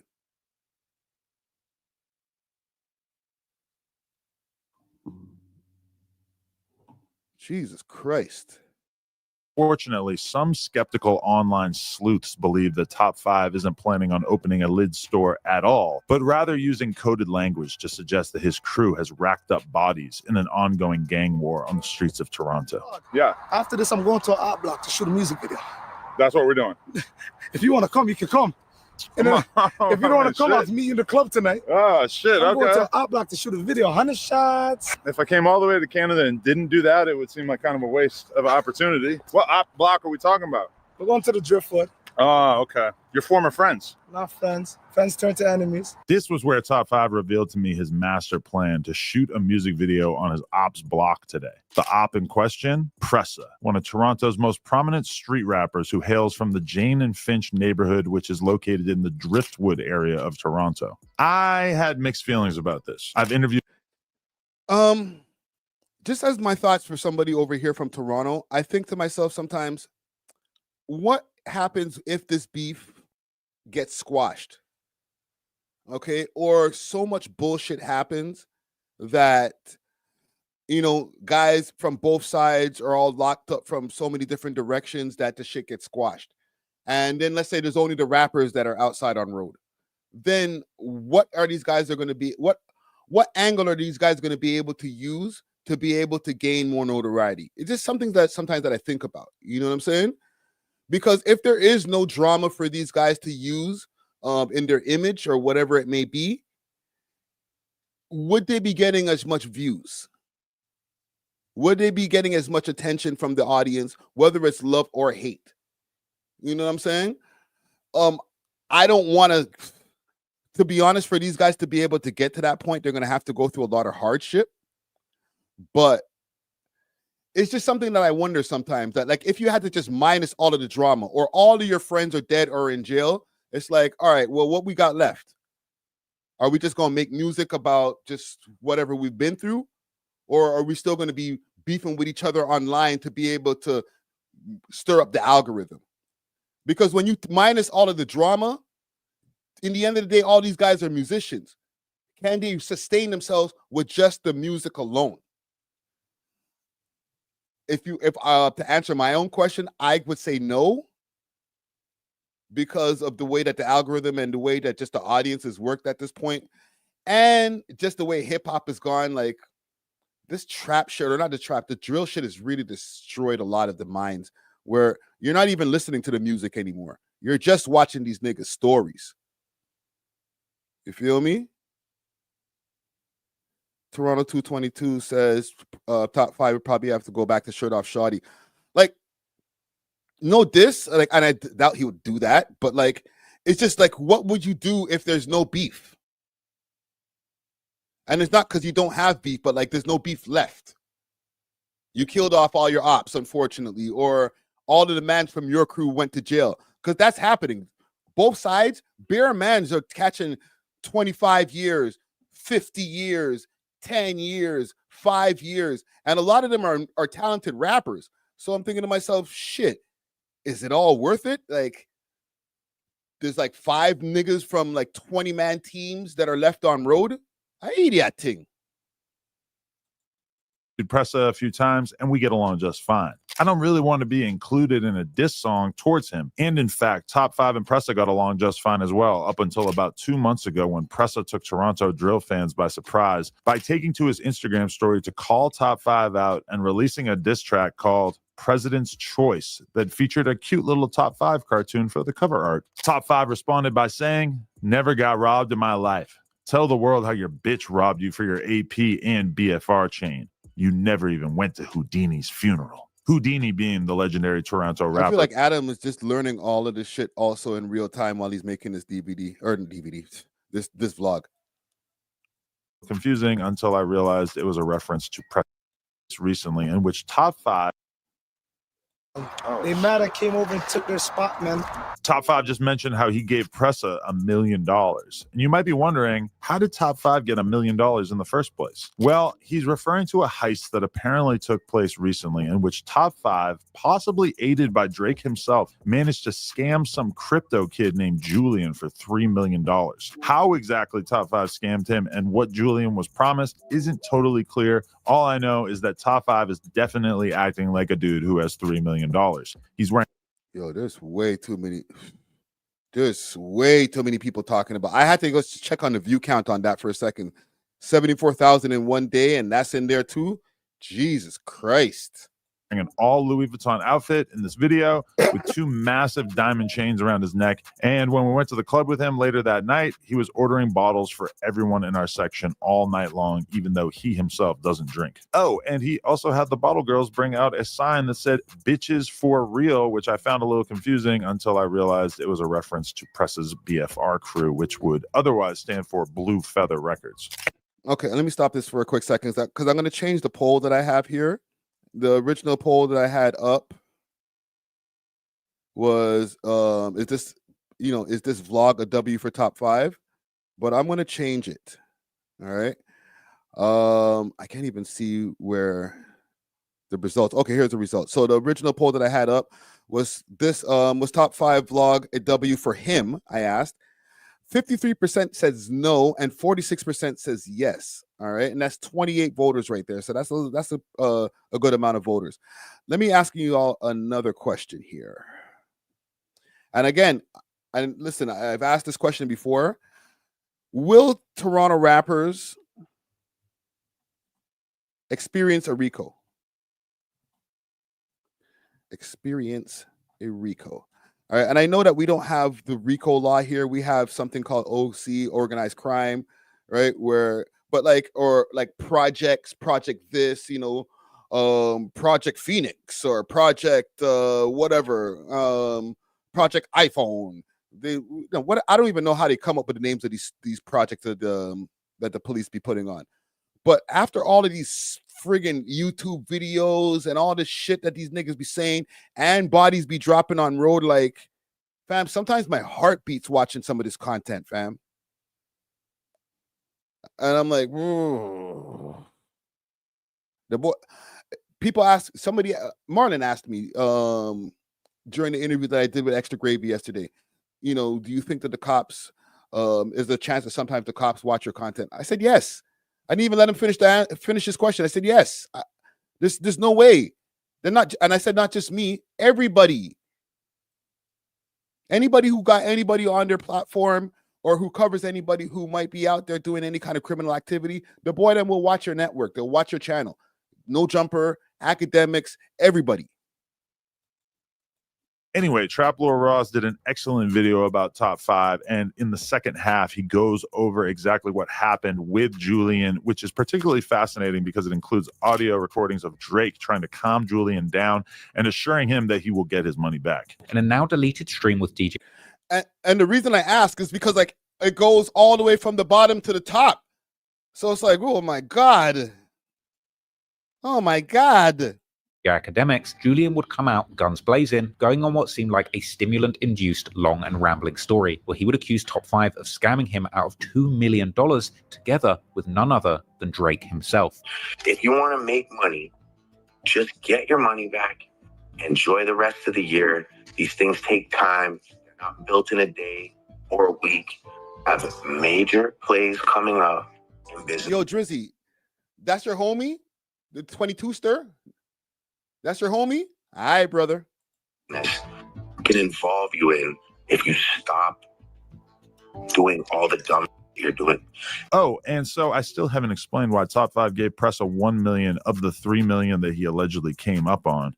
And the reason is I have no idea. Normally right now I would call Top 5 and ask him, but he's currently hospitalized and probably wouldn't give me a straight answer. All right, let's forward a bit. Accessory to murder, causing him to... We know all this. Let's go to the vlog parts. I just want to go to the vlog parts at this point. A lot of this stuff is shit that we already know. Jason. Where? An innocent man just came home, right? I feel like Shohei Ohtani. I feel like a baseball player, superstar. You know what I mean? Yo, listen, man. Pedro home. Pedro activated. Free flipper, free 100, free century. Long live Jason. That's Jojo. G30. Jason. Long live my nigga Jason. That was my right-hand man. He died when I was in jail. You just heard Top 5 mention Jason, whose name is also immortalized on the wall here in the jungles. Jason was a well-respected member of the GGG who was killed in a triple shooting outside a club in downtown Toronto. He also mentions Free Flippa, Flippa being another GGG member who is currently incarcerated, having been convicted for 2 different bodies from back in 2019. Another thing that really stands out to me here is that a lot of Top 5's homies are masked up. I feel like back in America, everyone is so clout hungry that even the most dangerous gang members are usually happy to show their face on camera. But out here, not only are most of these guys in full COVID mode, but Top 5 keeps telling me that I need to blur everybody's faces out as well. This is already getting. Now, when it comes to stuff like that, is it because Toronto mans are supposed to be more real? Because, like, I don't know, how did that work? Where everybody over here is like more masked up. And that is facts. There's a lot of guys who are over here masked up like crazy. And when I see vlogs in a lot of American cities, the killers have their faces out. Some of them have, when you go to the international, like a Ross Kemp on gangs and stuff like that, and he goes to like African cities and different places like that, and places like Jamaica, the bad men have their faces all masked up. Same like Toronto. Maybe that's where we get it from. You know what I mean? Because a lot of the guys, they come from, you know, or their heritage are like the islands and different places like that, where, you know, the guys are all masked up with T-shirts over their face and all types of shit. If you look back on old Real Toronto videos, there was mans who had like T-shirts over their face and stuff like that. So that's always been a thing where like guys are like heavily not trying to show their face on camera, even though like they're kind of sort of incriminating themselves at the same time. Kind of crazy. The cops are already lurking hard, like many laps around this parking lot. And they said that one dude was undercover. He super looked like an undercover, big ass, military looking ass, tough white boy dude. There's a lot of spicy shit going on, needless to say. Despite being in the middle of the projects during an ongoing gang war, I felt perfectly comfortable thanks to the fact that I didn't go more than 30 seconds at a time without seeing a police officer or an undercover cop drive by us. Yo, that's facts. Let me just address this comment here. Big salute to Brown Skin Dragon over here in the chat. You know what I mean? Moderator life. Got something to live for, you covering your face. Yes, to a degree, I guess. It's a weird way to look at it. It's like, yo, listen, man, I'm really out here in these streets. You know, I might have caught a couple of bodies or been in a few shootouts, and this internet shit is just not worth it for me to show my face. Like, the clout is not worth it for me to show my face. I get that.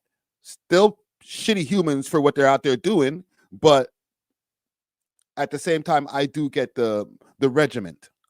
While we were standing out here filming. So, okay, no, seriously, there's a lot of cops out here today. I'm not sure if this is how it usually is here in Lawrence Heights, or if this was specifically because the police had caught wind of the fact that I was here, but I'd never seen anything like this before. I'm just going to preface this. I'm not going to go through the whole video, but there's a part of it that I definitely want to play, because to me, it's like an integral part of even everything that's going on over here, and it's very sad.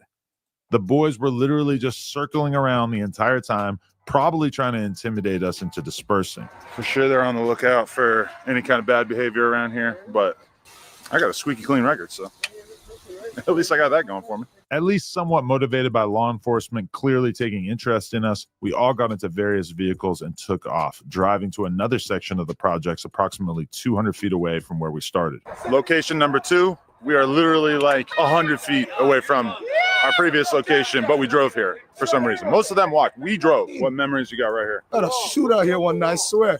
Oh, you know how many shootouts we had in this hood? What's the route if somebody wanted to do something to you? So here? one way in. How do they approach? Can't give you that. Okay, that's too much. But if I want to do something for you, I'll just hop out and chase you, fucker. We lost a lot of niggas. What do you expect us to do? I grew up on this shit. I lost like fucking 3-4 niggas, and to dumb shit, to dumb senseless problems that can be easily squashed. Yeah. You see this for your own self. Cops are circling here like crazy. I'm glad that he realized that. Say that again, bro. 3-4 niggas and to dumb shit, to dumb senseless problems that can be easily squashed. Yeah. You see this for your own self. Cops are circling here like crazy. They really are. So why continue the fuckery? Listen, and this is as somebody who speaks to Top 5 or has spoken to Top 5 multiple times behind the scenes regularly. It's like, if that's the case, and you know, you guys are losing mans to shit that could have easily been resolved, then stop the fuckery. You know what I'm saying? Especially if you're the one that has the most attention, you saying, you know what, I ain't gonna do this shit no more. It doesn't mean I'm pussy. We just don't need to lose any more lives, whether it's to jail or incarceration, to dying on both sides. You know, not truce or whatever, but yeah, truce. Let's call it that, a truce. Right? We don't like each other, but truce. Most of this shit will stop. Most of it will stop. However, it still makes it kind of a double-edged sword, because then how do you get the traction if there's no more drama? I asked this earlier. Is there still traction minus the drama? Like, I think a lot of these niggas' numbers will go down exponentially. If we weren't the biggest fucking guys in the city, would they be circling us? We take your chain, nigga. If I don't like you, I'll take your life, nigga. You ain't seen nobody ever shoot me, nigga. God forbid. I mean, honestly, yeah, the cops. Yeah. You feel me? Yeah. When Top 5 says that the cops planted a gun on him, he's referring to his recent arrest from back in January of this year, where Toronto police executed a search warrant on a location which led to his arrest. He was charged with 6 gun-related infractions, including unauthorized possession of a firearm. He's still awaiting pretrial motions and hearings, but there's a good chance that Top 5 could end. Yo, good point, Six Strip. Yeah, easy to say, hard to do. Facts. Facts. And also, Brown Skin Dragon, good point as well. Yes, I agree, but unfortunately, it's gone too far. Eye for an eye, years of bloodshed. That's also facts. I'm not here to tell somebody how to handle their pain. But I'm also not here to advocate for handling the pain by adding additional pain to somebody else's family. I get where it comes from. I just don't like it, man. I can't even say I don't like it no more. I just never liked that shit. You know what I'm saying? And the fact that it's been so much more hyped up through social media and all these different means, it's like it's become the cool thing to do. More than back in the days when mans were just doing it out of pain. Now they're doing it out of pain and clout. So it's just become a way uglier form of what used to happen. Up doing a few more years in prison as a result of these charges, unless he's able to prove that the cops planted the gun on him like he claims. Yeah. But yo, my mom's house is a serious house. Everybody knows my mom's house. Even my favorite op knows my mom's house. But he's not here. Right. Oh, what the fuck? Did that just fall off your finger? Yeah, that's lasagna. Just bought this today. That's the problem with having gigantic jewelry, I guess, huh? You could just slip. That ring right there, that ring was lost actually in the UK. When he got into the altercation and he got the neck slash and everything that happened with that, the ring was actually lost. Ring fell off his finger. I guess they were trying to rob him at the same time that they were assaulting him or going through the assault. Yeah, crazy shit, crazy shit, crazy. Yeah. Flip off. 40K USD for this nigga. Shout out Ice Champ, man. You know what the 5 stands for? How do you think I made my name off your block, nigga? You want to come with me to my block today? I mean, I feel like I kind of got to at this point. Well, you can't snitch me. Well, we're going to make a YouTube video. If we do go to jail for this, okay, and we're co-accusers, you can't rat on us, man. Oh, yeah. You can't even tell them I sent you. I have not seen a gun yet. I ain't seen There's any no drugs, guns here. Nothing. Currently playing Young Dolph, 100 shots. 100 Officer, shots, I came here to interview a rapper, up-and-coming popular rapper named Top 5. I don't know anything about his alleged gang activity, officer. So what do you How's that sound? Is that good? That's amazing. Okay, yeah. At this point, we all get in the whip again and head off to. Shit is crazy, bro. to his mom's old apartment. I figured this would be a good time to ask him about exactly what went down with this $3 million crypto scam. Are these chains purchased since the crypto heist that we all heard about? I was dead broke before that. Is that kid really dead? Make it right. No, he's not. Oh. He faked it. That kid's up like $80 million. What? He basically got rich off robbing another guy. Then the cartels killed his best friend. And then he moved to Dubai. Yeah. And then he DM'd me trying to pay me $30K for. Yo, who's doing the blurring over here? That is the worst blur job. And yo, brown skin dragon. Are we good on the mic? Let me know when if the mic dropped out. All right. Put a one in the chat, brown skin, if I'm good on the mic.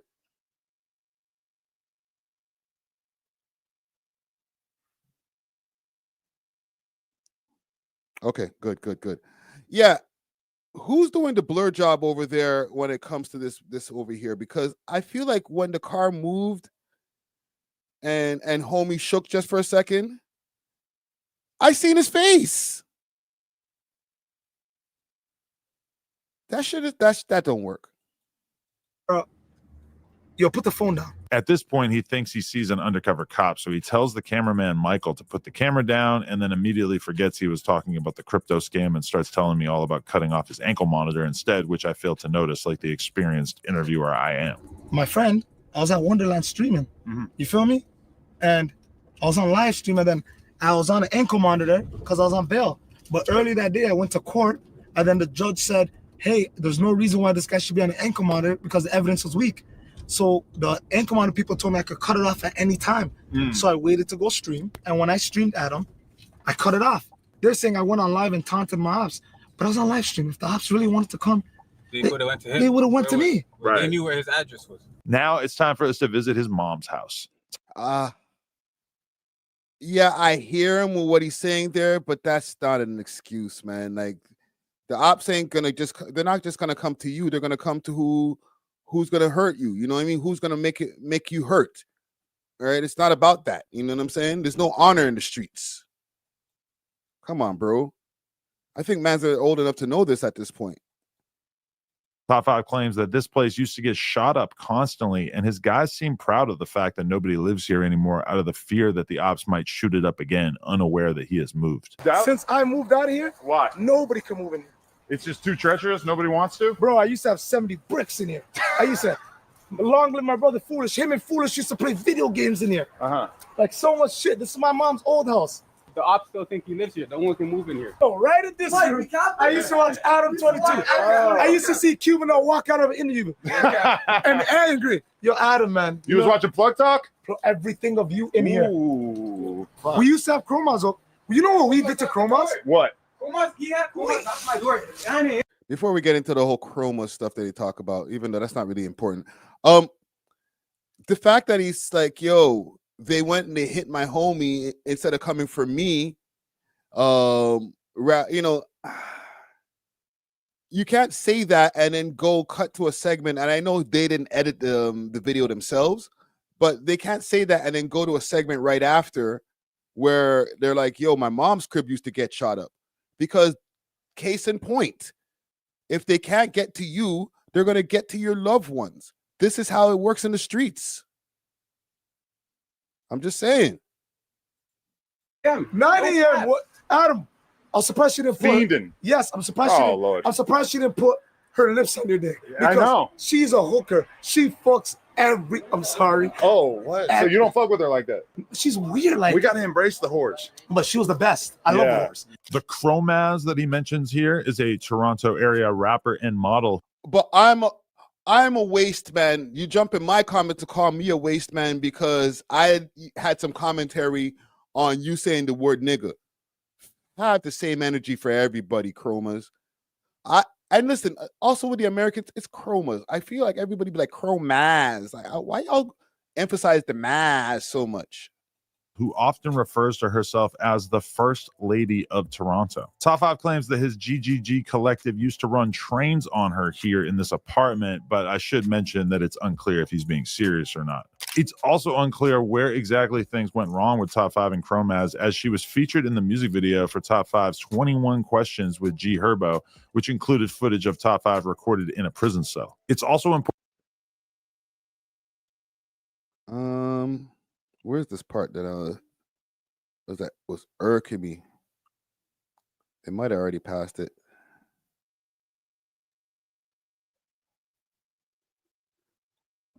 Friends, look at all these dumb violence. Like me and guys.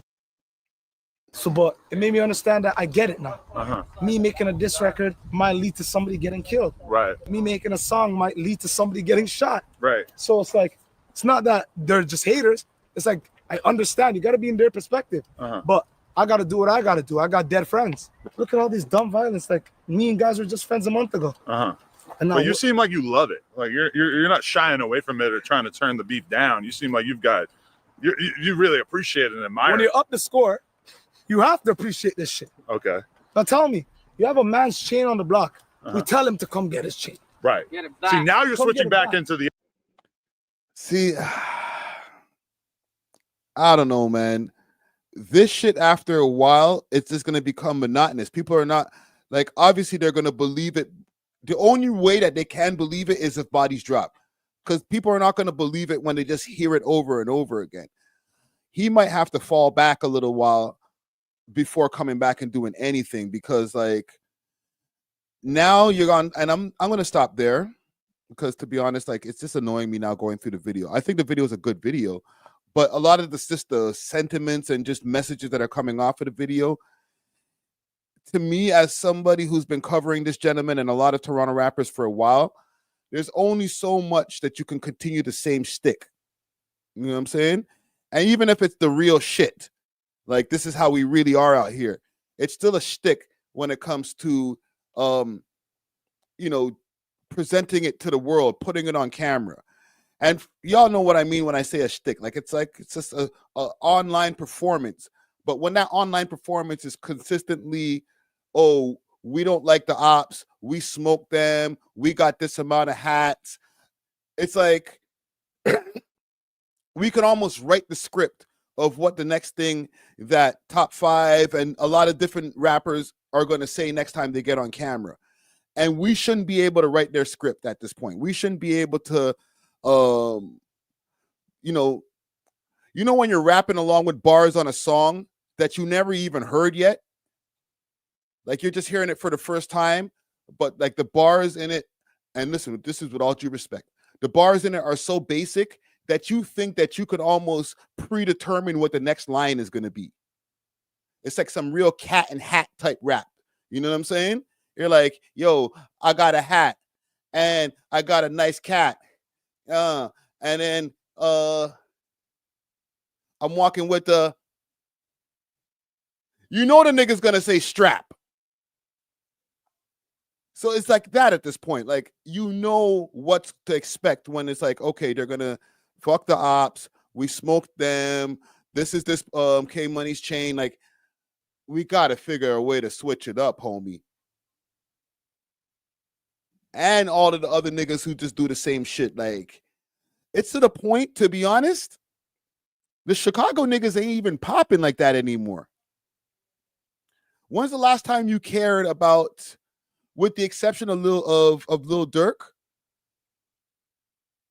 And like, Lil Durk's been in jail for a while, so people are not even like, yo, I wonder if Lil Durk would have been, what kind of music Lil Durk would be dropping right now. You have to be a hardcore fan of his to be like missing his music. But on the grand scheme of things, people aren't like, yo, what's Lil Durk and them doing?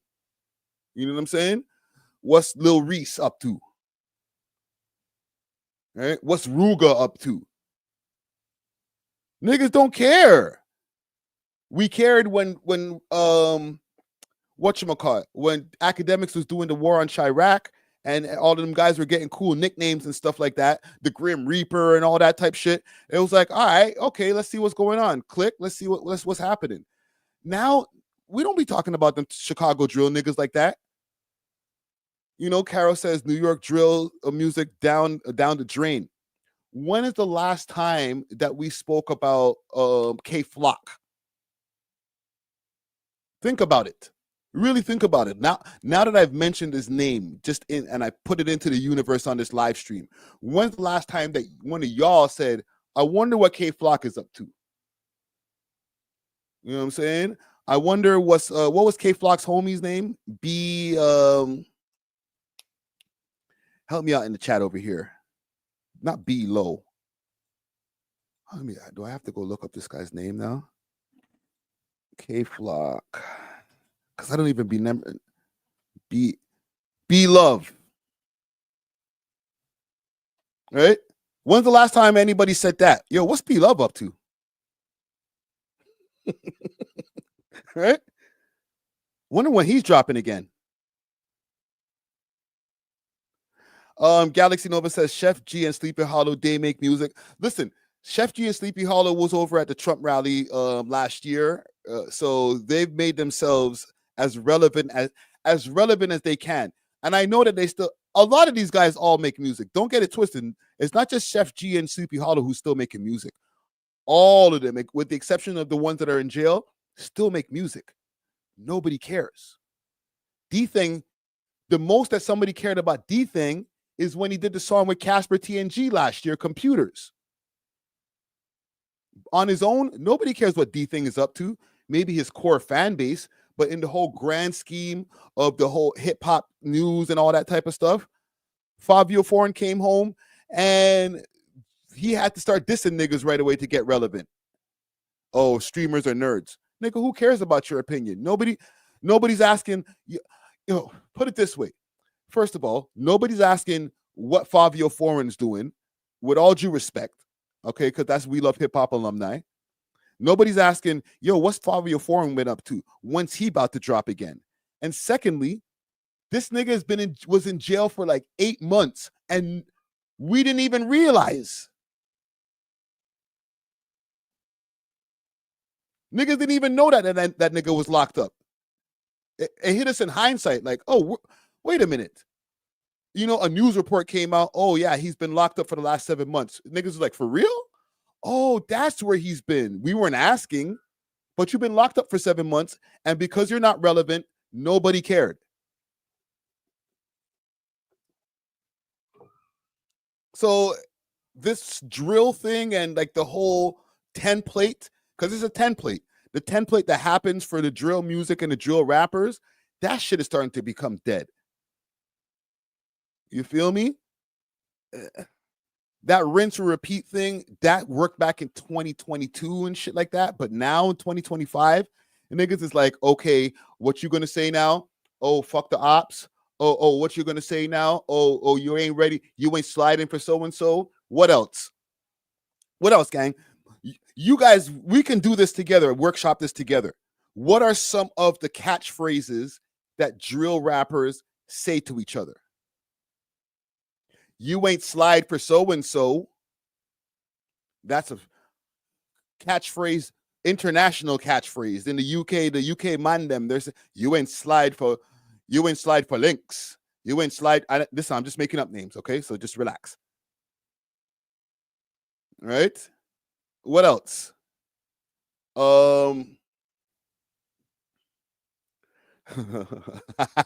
Facts. Got your chain. Come get it back. Got your chain. Come get it back. Get it back in blood, nigga. Come get your chain, nigga. All right? Give me some other drill rapper catchphrases. Because it's like we've heard them so much from so many different rappers that we know what they're going to say next.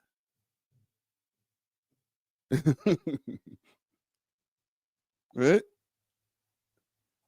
Spinning on a pack. It's more like, yo, new pack alert. Smoking on that new op pack.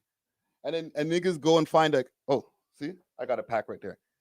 And listen, this is my sponsor, so I'm not trying to line my sponsors up with anything that, right? But they'd be like, smoking on that new op pack, and then they hold up a pack and they write the name of the rapper on the cover. You know what I'm saying? They're like, smoking that new op pack alert. Right? Get on the phone, get real close up to the camera. Yo. You know what I'm saying? On some live stream shit. Yo. Niggas don't know, bro. Ops, they down. We up the score. New op pack alert. We've seen this movie before.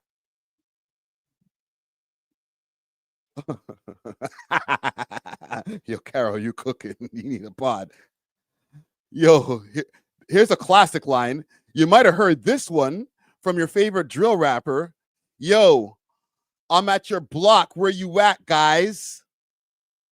5 a.m.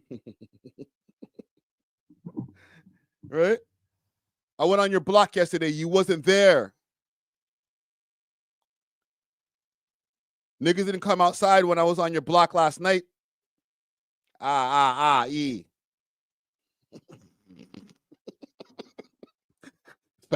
It's rap bonics. It's drill rap bonics because it can't just be rap bonics. Don't put it on all rappers. You feel me? You don't put it on all the rappers because there's some boom bap, real rap rappers who are like, no, we never said that. I've never said come get your chain back, bro. Stop that. Don't put that on Ace on Eastwood. Ace on Eastwood, all right? Salute to Ace on Eastwood from out of the East Side, all right? That's my homie. He's never said, yo, come get your chain back. Right? Daniel's son never said, yo, I was on your block last night. You wasn't outside. This is only for the drill rappers only. Oh, frick. Saber Genesis. They ain't outside. You don't play on your block. Oh, Easy Factor. I got you. Drop the Addies. Demon Time. Right? Or the more evolved version of that. This nigga's pussy. I asked that nigga, you ain't even ready to drop the low. Drop the low, pussy, I'm coming. You know how we coming.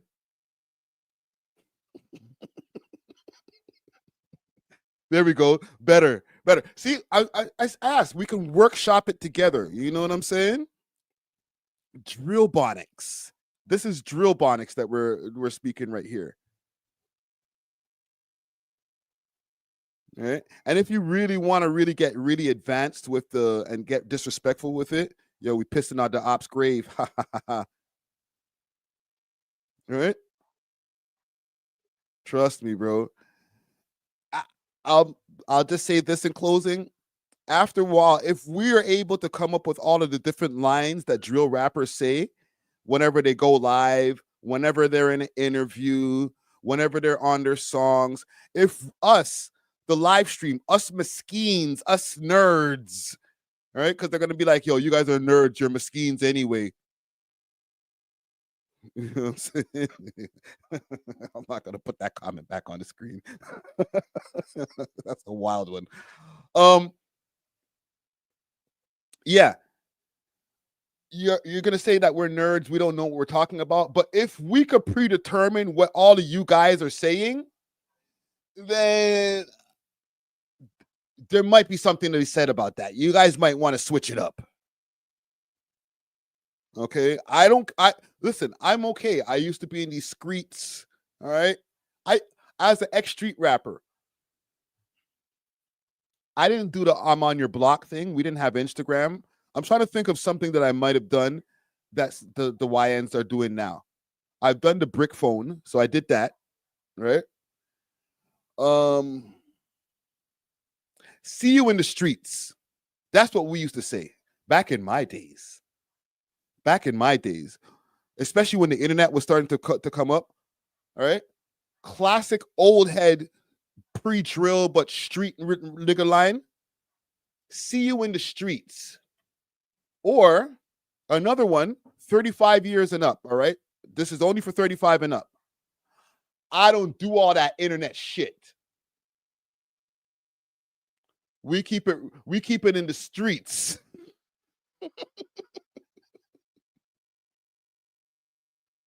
All right, let me repeat. I don't do all that internet shit. We keep it in the streets. All right, that's for the 35 and up. Oh, shit, I'm an asshole. Oh, all right, let's stop, man, before these niggas want to freaking kill me after the segment, bro. Why you keep on making fun of us drill rappers? Like, bro, it's just fun to do, man. Okay, let's move on. I want to talk about this. What do I have on my list here? Oh, I want to talk about this Drake lawsuit for a second. And I'm not going to go into it too deep, okay? Because, bro, I'm over this shit, bro. Every week there's something new about this goddamn lawsuit. Now, I think they want to know what Kendrick's actual shoe size is. I think tomorrow they're going to be doing some request to see if Kendrick paid for his Netflix subscription. It's crazy. And at this point, I think Drake is looking hella wild. I know I said the other day, maybe I'm bipolar, yo. I said the other day, I'm trying to find a way to rationalize why the boy is putting this lawsuit forward. I heard academics on his last stream saying, like, bro, just sue Kendrick. Just not sue anymore. Just stop. Just don't. Just stop, bro. You know what I'm saying? I'm here trying to rationalize it. Niggas is like making think pieces, all kind of wild shit. I'm going to play something quick fast from my homie Matt from What's the Dirt. He's been able to, he has more patience than I do at this point. So he's been able to uncover a lot more shit. So it's just a short video. So let's just go over this quick fast. UMG lawsuit is starting to take shape, and the whole thing is looking to be pretty damn fishy. Recently, we got some new updates with respect to the discovery phase, and while I'm not covering most of that in this video, I wanted to point out some really important things. First, what you guys need to know is that UMG as a business has been going through a significant transformation since the beginning of 2024. There have been a lot of layoffs, a lot of big promotions, employees have been quitting, and massive changes have been going on. They're restructuring a lot. Like, these are not small changes. Historically, the way things worked at UMG was you had Lucien Grange running the show at the top. Then on the East Coast, we had Republic Records, Def Jam, and Island Records, all of which had a bunch of smaller labels underneath them. But ultimately, Republic was the big player, and that was ran by Monty and Avery Lippman. Then we got the West Coast labels. On the West, we had IGA, which is Interscope, Geffen, and A&M. And then we had Capitol Music Group, which all had smaller labels underneath them. But ultimately, Interscope was the big player, ran by John Janik. And even though they fall under UMG, like the East Coast and the West Coast are in competition. When it came down to which coast was more profitable, John Janik and Monty Lippman went. So I'm going to ask a quick question in the poll while we're running this video. Should Drake continue with the lawsuit? All right. I just want to know. I just want to check the temperature over here. Up against each other for years to try and earn that #1 spot. In the corporate world, they're both climbers, right? So the goal at the end of the day is to take Lucien's seat. With that said, Republic has always dominated, and a major reason for that is because they have Drake and Taylor Swift. In fact, every year besides 2020, John Janik of Interscope has lost to Monty Lippman of Republic. This is a huge deal when it comes to which guy ultimately takes over the reins when Lucien leaves. The board of directors look at a lot of different things, but performance metrics and profitability are at the top. Based on performance metrics, Monty Lippman is clearly the man for the job. And Lucien Grange said himself that he loves the internal competition that happens within the company because it ultimately makes people work even harder. The competition within our own company in signing and developing artists is no accident. It's by design. At the same time, our culture never lets our in-house competition become destructive. Our executives never forget that we're all part of the same UMG team. So the culture at UMG of the East battling against the West, Monty against Janik, like, that's by design, and that's something they're proud of. However, Lucien was... That's kind of crazy. All right. As far as like getting into some of the depths of just the way that this record company works, I ain't mad at that when you start to learn information like that. You know what I'm saying? And salute to What's the Dirt for even like doing the research and being able to provide that information right there. All right. The intricacies like of a record company, just having inter-company competition. It's all good. All of the money staying under the same umbrella of Universal anyway. So we can have West versus East of our companies. And in the end of the day, we're all making money. All right. And use the vehicle of the rappers as the way that they get to the money this time. Right. It's the music business. It's not, the hip hop culture. The hip hop culture is something that we live, but it's inside of the music business. Rap is driven by the music business. The music business was here before rap. So the tricks are always going to be the same. Insert whatever genre you want to. Was about to drop a bomb, and that happened on February 2nd, 2024, when he announced that both John Janik and Monty Littman were getting massive promotions and that a big restructure was coming. Then it was just a month later where we learned exactly what these big changes were. On March 12th, 2024, Lucian Grange handed full control of UMG's labels to two people, John Janik on the West Coast and Monty Littman on the East Coast. Now on the West Coast, all the major labels, Interscope, Geffen, A&M, and Capitol, were merged into a single company called ICLG, with John Janik running the show. On the East Coast, the exact same thing happened.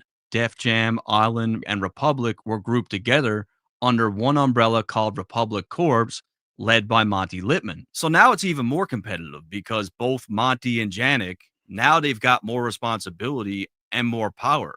So now it's really time to prove yourself. And at this point, heads started to roll. So, and this is what I feel that Matt is building right here, like the lore of these guys have been playing some kind of 4D chess as far as competition between each other, and Drake and Kendrick Lamar are just the pawns. Where massive layoffs came into effect. UMG had previously announced that because of this restructuring, they could save $270 million a year. These big changes also ruffled the feathers of some very heavy hitters. Michelle Jublier, who was the CEO of Capitol Music Group, didn't seem to like the idea of John Janik being her new boss, and she resigned the moment his promotion was announced.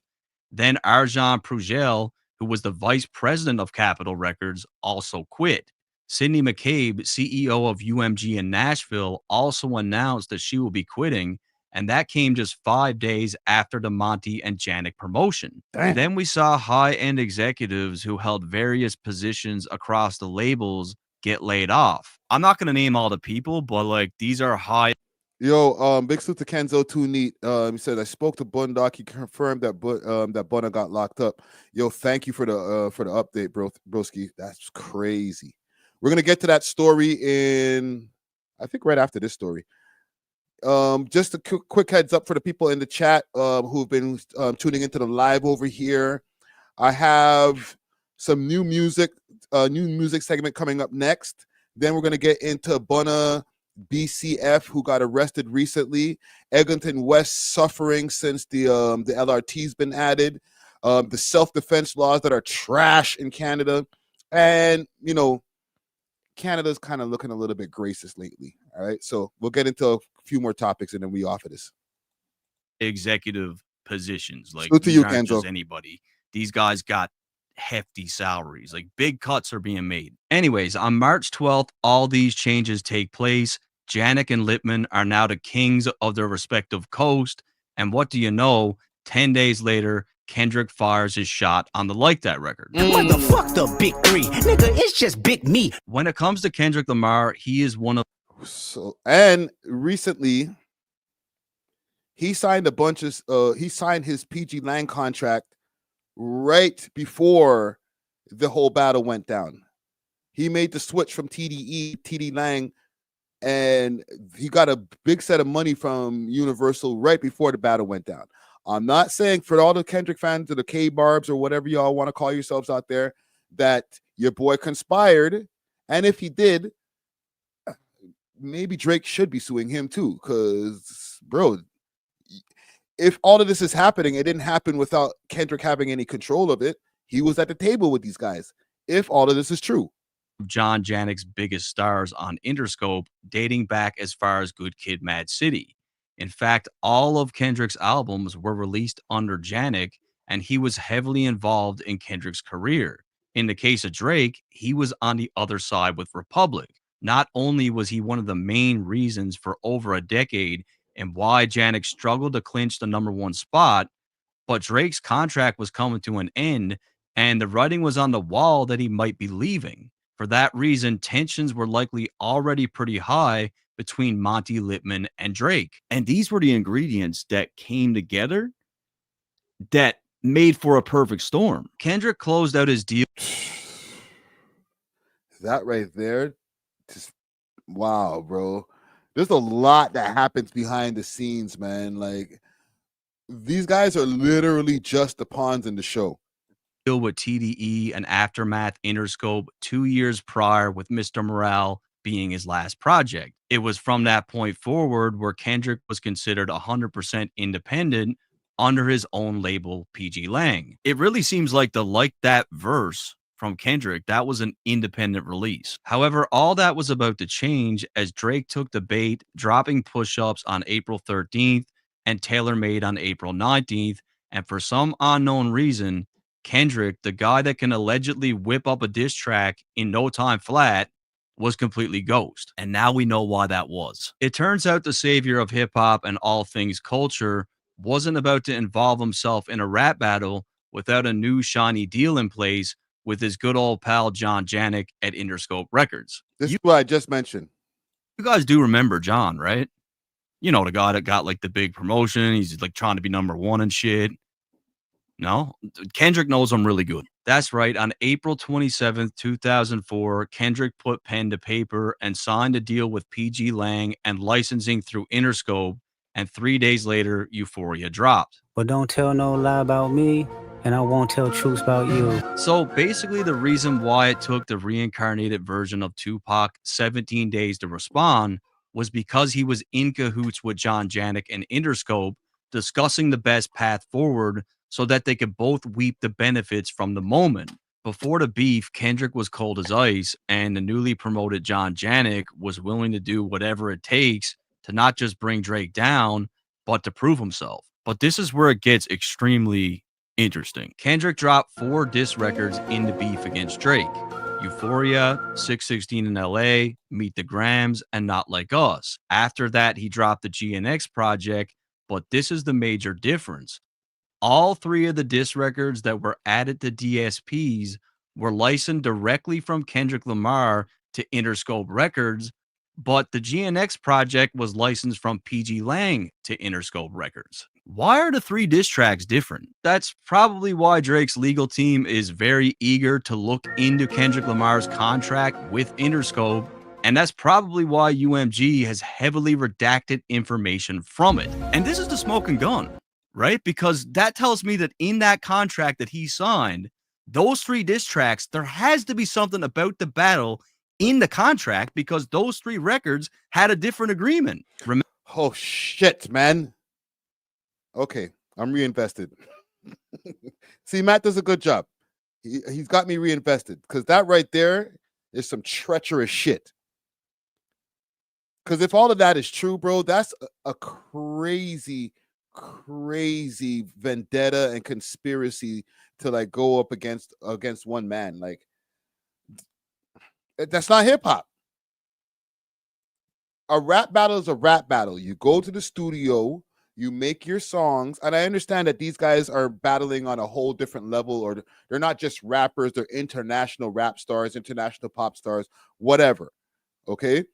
But when it comes to rap battles, you guys engage in battle by going to the studio, coming up with your tracks, and then going back and forth. Whoever's tracks are harder as far as to the audience, us, the audience, we get to decide by just listening to them side by side. You put out a song, you put out a song, or you put out a verse and you put out a verse, and we get to decide. That's it. That's been the rules forever. All right. But now if the rap battle becomes, all right, I want to put out some songs, but I'm not going to put them out until, you know, we're able to ink this deal. And then when I do put out these songs, I need you guys to elevate them in this certain kind of way so that I have extra leverage with the things that are being said on these songs, because I really got to win this battle. Like, yo, we shouldn't be talking to executives right after we leave the studio. You know what I'm saying? The executive part of that is already in, like, done and out the door. Like, we're signed rappers, okay? But we shouldn't be signing or making deals on the strength of the rap battle. That's not hip hop. So if we're now in court trying to litigate this shit, I could, like I said multiple times before, I can understand, because from that other side, from the Kendrick, TDE, PG Lang, whatever, that side of town, all those moves are very un-hip hop like. Just like this lawsuit that we're seeing with Drake is very un-hip hop like. It's not hip hop, okay? But we could also say on the other side, using the record companies to engineer the rap beef and even help push you at the same time. Like, they used the record companies to bait Drake into the battle into the first place, from what Matt is saying in this video. I'm not saying Matt's word is God, but he's done considerable research and it sounds kind of right. Okay, if he's wrong, cool. But shit, that's some dirty pool. That's not hip hop. You can't respond with that with a rap. Like, oh, you guys play dirty and conspired to go against me, and then respond in a rap. They're suppressing the rap. They're the ones in control of both of y'all. I'm just saying. This is not, doesn't sound very hip-hop like. Remember in my breakdown of Drake's Iceman episode 2, where we focused heavily on the Pinocchio character, I brought up how in the Disney movie, a fox named Honest John leads Pinocchio into situations with massive promises, but it ultimately ends up being a trap. Right to the top. Why, I can see your name in lights. Lights 6 feet high. And I said that Honest John the Fox is John Janik, and then Kendrick is Pinocchio. He's the puppet. And this is one of the main reasons why Drake's legal team are looking into how much John Janik could benefit when it comes to bonuses and compensation. When you look at the specific people who are listed in discovery for this lawsuit, it's very clear that Drake's legal team are heavy on seeking documentation from Interscope. That's where the magic seemed to happen. And with the subpoena of Kojo, they are going to find that bots were used because that was part of what he did in marketing. It's probably going to be pretty difficult for him to hide. On the Republic side, it really seems like Drake is saying that they could have stopped the defamatory material, but why would they do that if Drake's contract is ending or he's possibly leaving anyways? The battle acted as a win-win for both sides. However, that Bag and Iceman episode sounds pretty tight right there. I don't know, man. I know there's people on Twitter contesting this right now.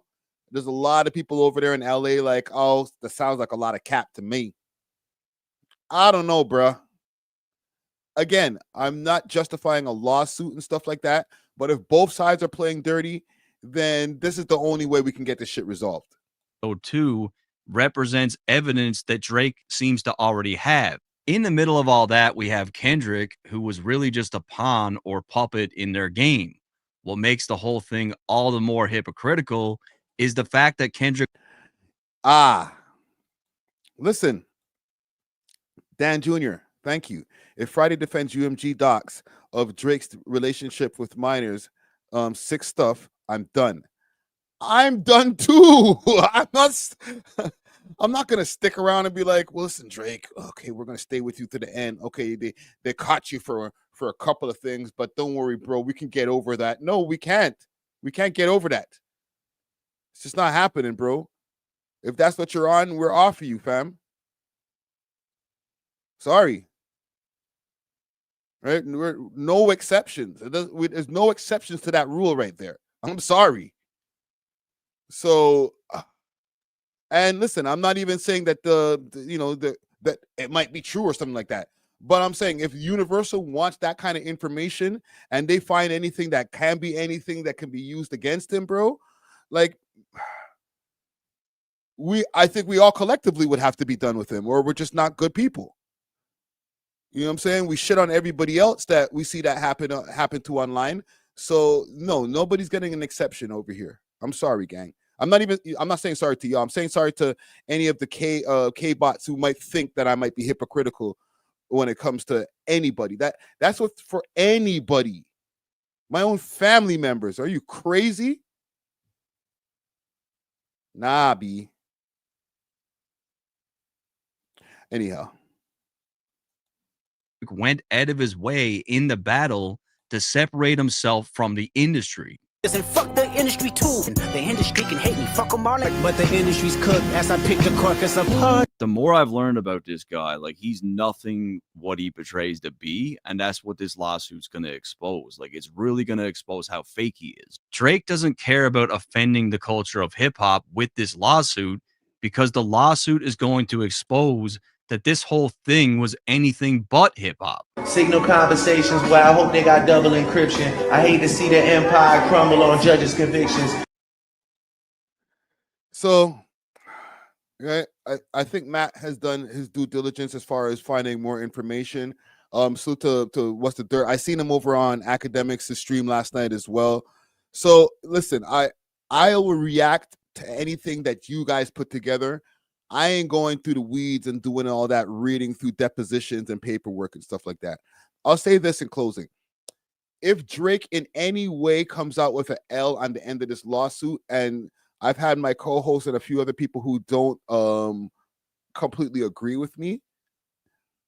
If Drake comes out bad on this lawsuit where he looks crazy, whether they go the whole way and he looks crazy, or they end up coming to some kind of resolution where they're like, nah, bro, we're not budging.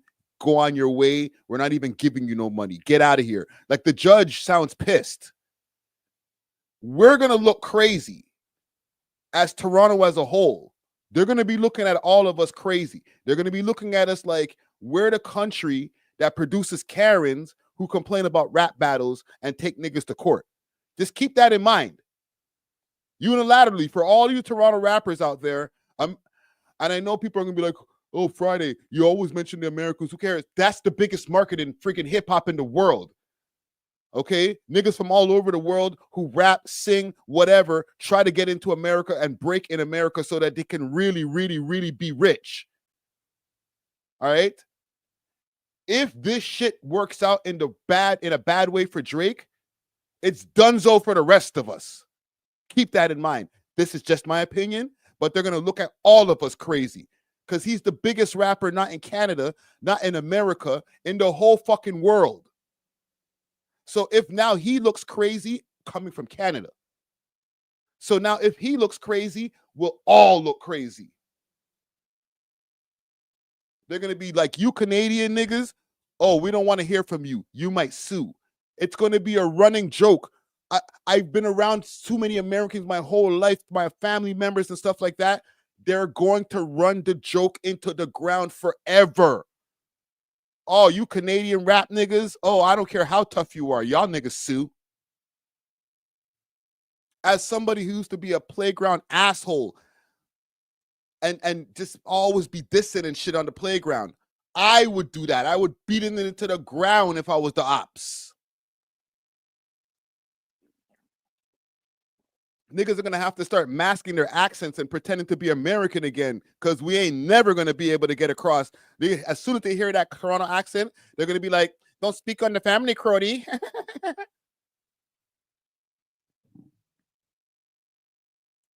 Listen, fam, I don't want that to happen. I really don't. I'm Canadian. I run a hip-hop network.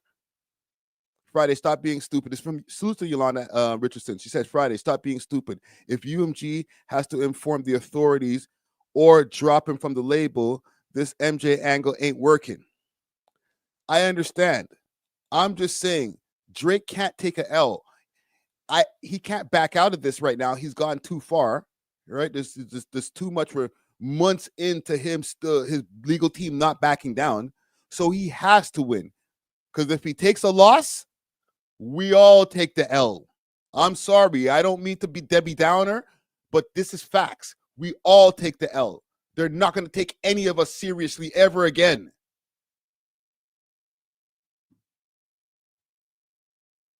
I'll leave it there. You know what I'm saying? Because I don't want to even make myself any... I'm going to make myself depressed thinking about it. He can't even fall back at this point. Like, yo, all right, you know what? Don't worry. I'm going to drop the lawsuit. Because then that's going to look like weakness, and then we all going to look weak. I got to be honest, you put us all in a trick bag, my nigga.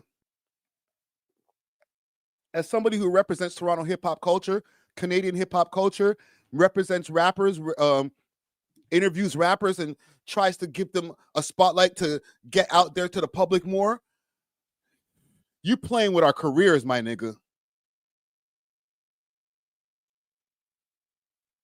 You know what I'm saying? Like all of us Toronto niggas, you're playing with all of our shit, bro.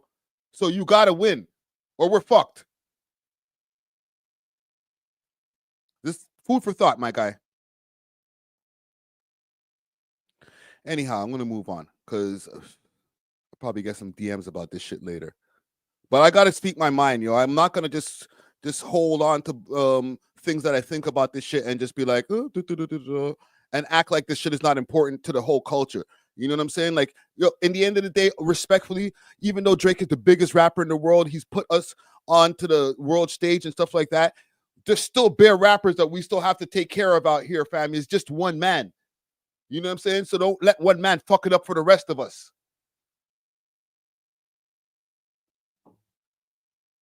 The fuck?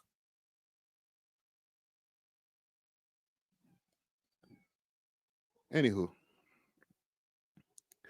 I want to get into a couple of new artists and new music segment over here. Put y'all onto some new music. I've been like going through little wormholes here and there when it comes to Spotify and different things that they suggest next. And they put me onto an artist by the name of Darren Falana. Let me pull him up on the screen right here. All right. Sorry, I'm taking a hard pivot from the rant. I'm trying to stay like... I'm trying to keep it down on the rants. You know what I'm saying? Have a rant-free rest of the year. It's probably not going to happen, but we'll try. So, you know, here he is right here. Follow, you know, check out his Instagram, Darren Falana. I heard one of his songs, and I'm going to play one of his songs from YouTube, but I was like, who is this? I played it on the podcast the other day, too. Let me see if I can find something. Oh, hold on. This might be.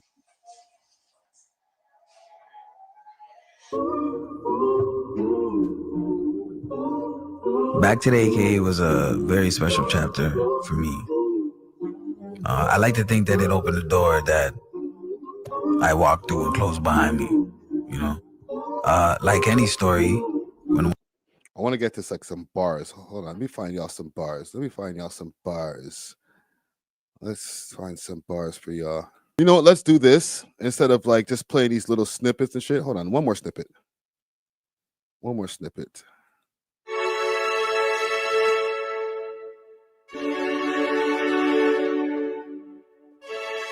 The advertisings and the way he's working the social media is looking good still. Like the thing I like about this gentleman right here, it's out of that whole drill rap genre. We know like the things that we were just talking about earlier. We know what you're gonna say next type bullshit. Something different, unique, and his voice is unique.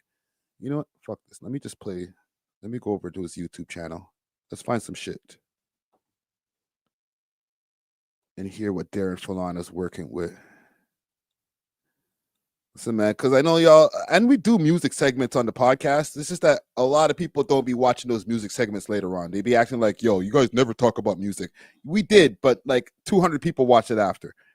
Let's find him here. Darren Falana. Oh, he got some good SEO. Let's see what he working with. He dropped the track 2 months ago. Like the numbers are not out the roof, you know what I'm saying? But like this one is pretty good though. 99,000 in 5 months. Let's hear this. I'm probably gonna have to cut this out the live later.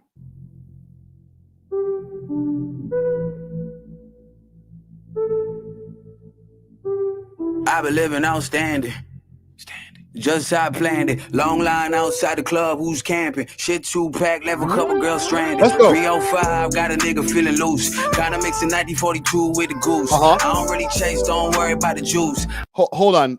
While I'm going through these different tracks right here, and I wish YouTube was a little bit less, strict with these copyright laws when it comes to music, as far as when it goes to reviews. Let me know in the chat. Fire emojis in the chat if y'all are feeling this nigga. Like shit emojis in the chat, or 1 in the chat if you're feeling them, 2 in the chat if you're not. All right. I'm like 3 shots in, what's the use? Just took another 2 shots like I need it. Plus 1 more, had my nigga like leave it. I know this girl here comes frequent. Like convo, where you headed this evening? Staying at a crib, I don't even know the street name. Got a fat ass, have my eyes in a freeze frame. I think I'm in love with a stripper. He's floating. Shout T-Pain, know a couple OGs taught me how to peep game. Can't feel my face. See that right there? That little told me how to peep game. What did it? That's we used to call it swag. I guess y'all call it that's aura, right? Everything's aura for you motherfuckers. A couple OGs taught me how to peep game. Can't feel my face, but I don't need no chase. Can't feel my face, but I don't need no chase. Can't feel my face, but I don't need no chase. Can't feel my face, but I don't need no chase. Okay, I want to hear some more.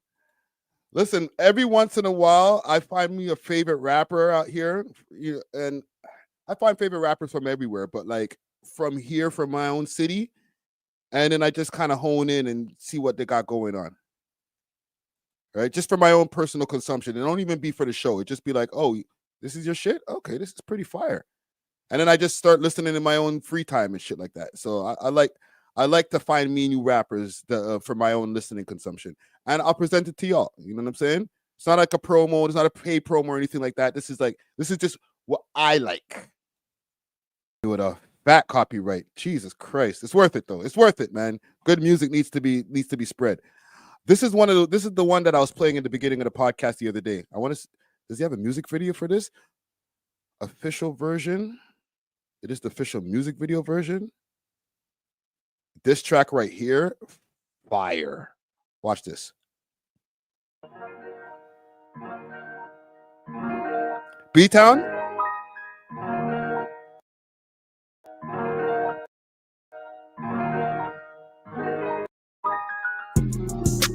Ain't shit changed back then, I was clicked up. She got my mind first, then I was bricked up. I'm high level, that's what I do now. I might be the 1 times 2 now. Oh, how to work, get around, no. Always going on, but it's never the town, no. This one right here, this is the one that popped up in my algorithm through Spotify and shit. I was like, oh, goddamn. They don't seem to ever want to do it the right way. Gotta be what separates the heavy and lightweight. Can't blame you for not knowing the half of the price calculations we've been doing the math of. At the HQ when I'm spreading the map out, she said I should be blowing the back out. Listen, y'all stop mentioning the Drizzy in there, bro. Stay away from this youth here, bro. Stay away from him. Leave him on his own. Let him do his thing, man. You know what I'm saying? Rico McLovin said, man, okay. To each his own. Everybody's entitled to their own opinion. That would hit me right there. I feel like it was an indictment on my music taste. It's cool. It's cool. You know what I'm saying? Let's keep on playing this shit. These girls just don't know when to tap out. 365, gotta know when to cash out. Skip 1 step, that was all at the end of. Put the reps up, where the my nigga Kendo. And I feel like a nigga playing Nintendo. Got a lot of views when I stare out the window. Truth is, you don't know what your info. All y'all just don't know what your info. Probably wouldn't know what to do with the info. Okay. You know, this is something that, if Drizzy jumped on this beat, though, I'm not trying to mention homie, but like, he would have murked this. If he got to this first, body bag. Right? If this nigga had the same kind of promotion, out of here. All right. So just putting y'all on. All right. Just a little quick us. Oh, John Crow 416 says, baby Drake. That's crazy. Well, listen, man. Salute to to Darren Falana, man. Go check out his music. Go check him out on Instagram. Again, this is not an ad. This is just something that I found. The algorithm presented it to me, and I said, thank you, algorithm. Finally, you know, you gave me some food, some musical goodness instead of all of the trash that gets filtered through the algorithm usually. So yeah, salute to him. Getting back to some fuckery, there was an arrest that happened the other day. All right, salute to BCB. Actually, I don't know if I can salute him, because if he murked somebody, then broski, it's a mash up thing, bro. But you gotta live with it. But anyhow, don't let me get sidetracked. BCB or BCF Bunna or Bunna BCF was arrested. They're saying that he was arrested in connection to the killing that happened the other day when Top 5 was doing his live stream. All right. RIP to the young gentleman who passed away. DBK is what they call him in the streets, right? But yeah, now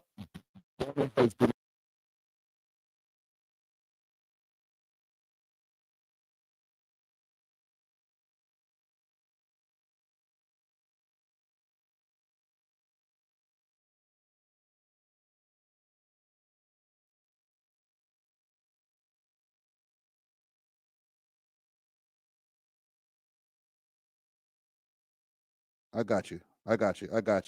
Yeah, as soon as this shit popped off, I'm gonna have to chop out all of this mic stuff. It's not the mic, it's the my preamp. My preamp is fucking with me for some reason.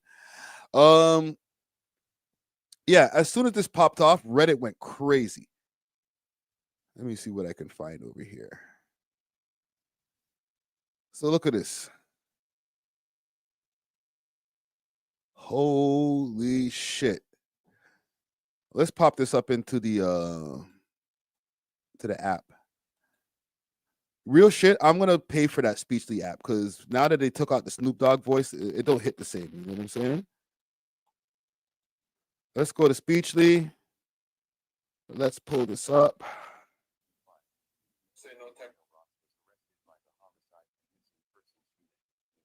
No, okay. I'll go through it myself.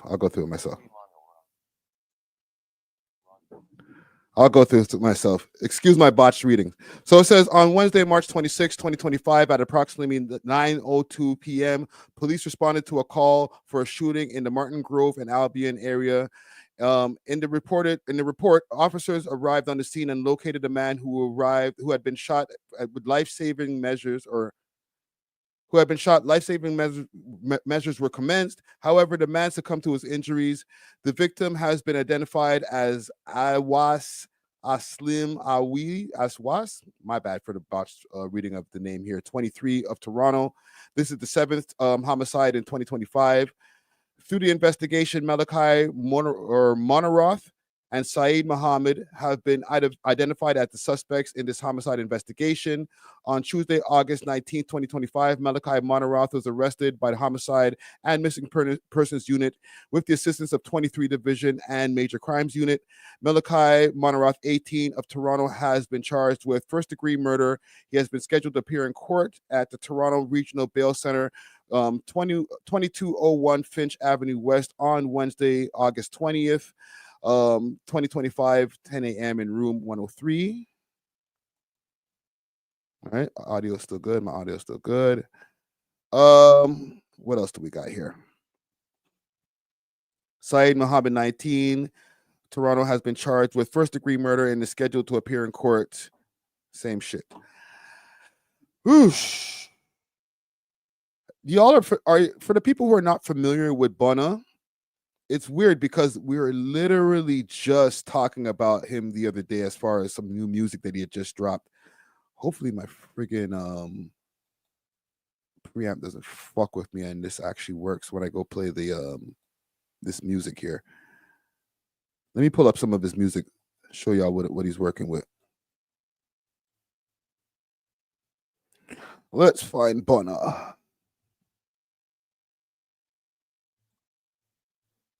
He recently just dropped the track Caught One.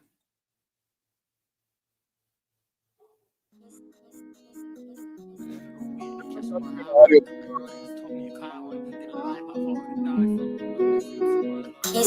Keystone, Keystone, Keystone.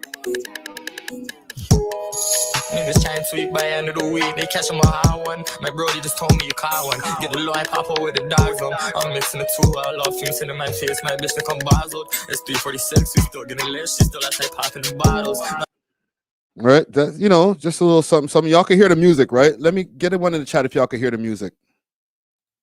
I keep it on, no need to toggle. I position made it fully auto. When I jump for the dips, 30 my clip, I have niggas ducking their tacos. Every bitch I get dick, no less than the 6. You know I only fuck with models. I'm hitting their rip, but I be on the grids. I be showing niggas in their nozzles. He try running, chipped over and caught these. No leg shots, give him my eye.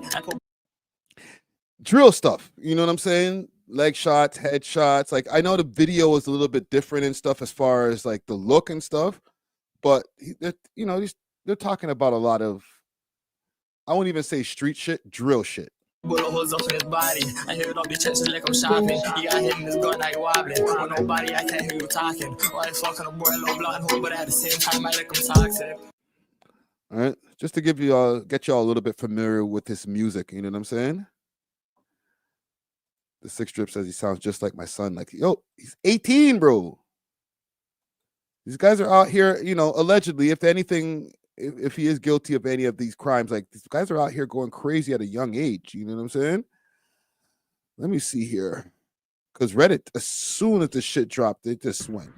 Look at nuts. So hold on, let me mute this here.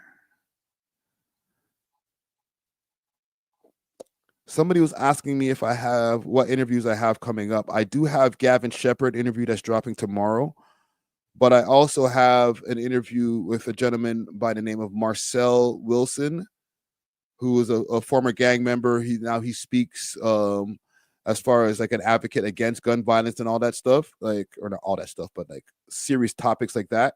So I'm going to be having him in soon. Okay. Let's go find this here.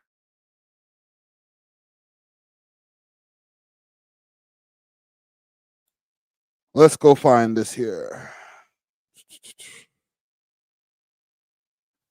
Toronto is the only city where you can get knocked for murder and man still say you're not serious. What the hell?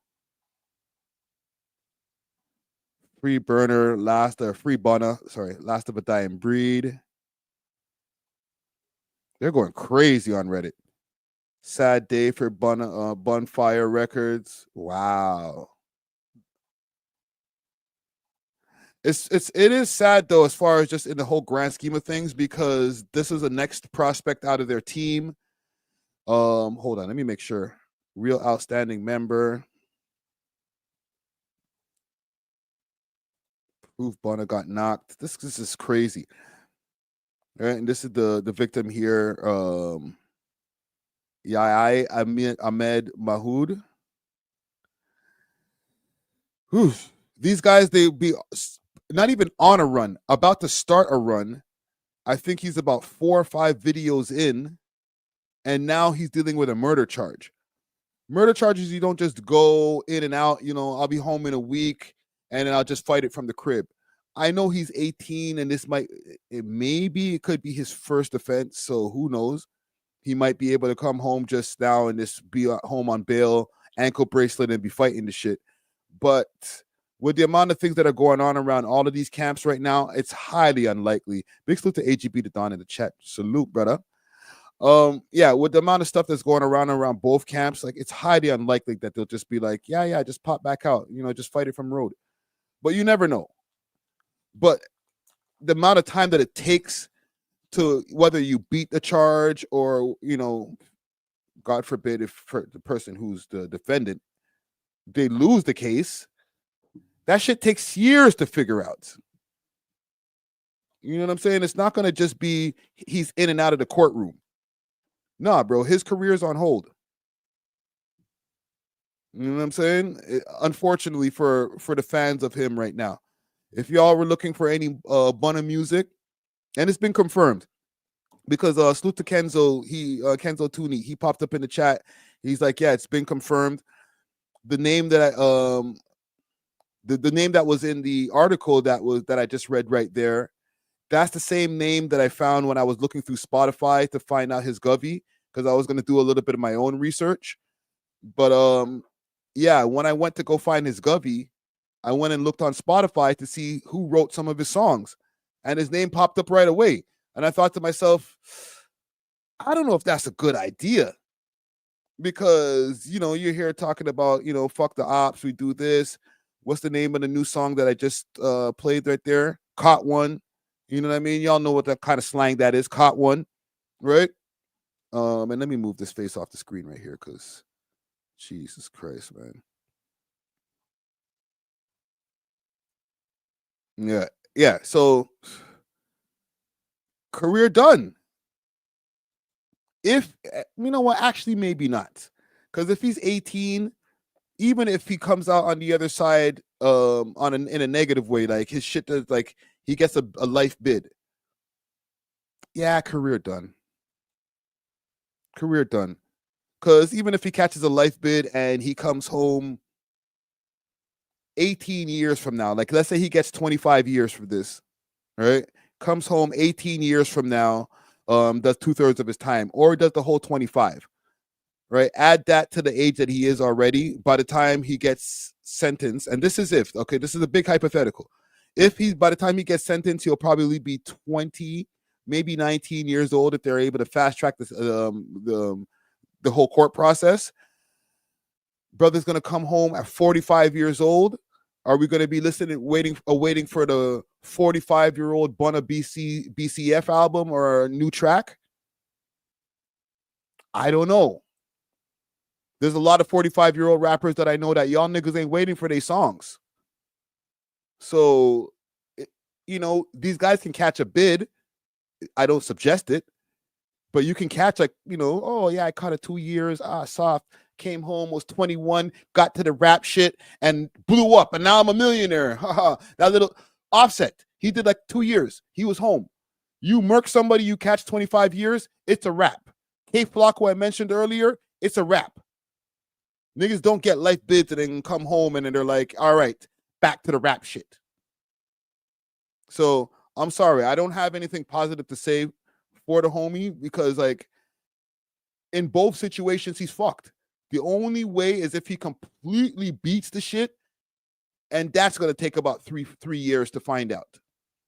So if he's not completely donezo, his shit is on pause for at least 3 years.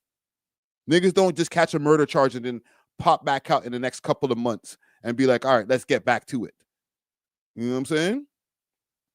So it is what it is. And for the people who've passed away in this incident, because we're always talking about the rappers themselves, but like there's also somebody who's passed away in this incident. RIP to that young man, and condolences to his family. Mostly condolences to the family, because a lot of these niggas, y'all be outside in the shits anyway. And I'm not saying fuck you, oh, you know, you deserve to die, but like y'all make the beds that you lay in. It's your families that didn't sign up for this bullshit. So salute to the family. I want to get to a couple of things as far as my civic duties here. I want to pull up something about Eglinton West, actually. Let me pull up my Instagram here before we get into it. Yeah, Eglinton West has been going through some reconstruction, some renovations over the years. It's been a mainstay for a lot of people to be able to go and get some of the finest Jamaican food, authentic. You know, you're out there on Eglinton West, and they got the jerk chicken barrels out there, and people are out there doing their goddamn things. You know what I'm saying? Like, I used to be able to go to Eglinton West at like 3 a.m. and go get some food. You know what I'm saying? So it's always been a place that's been close to me, as close to my heart, right?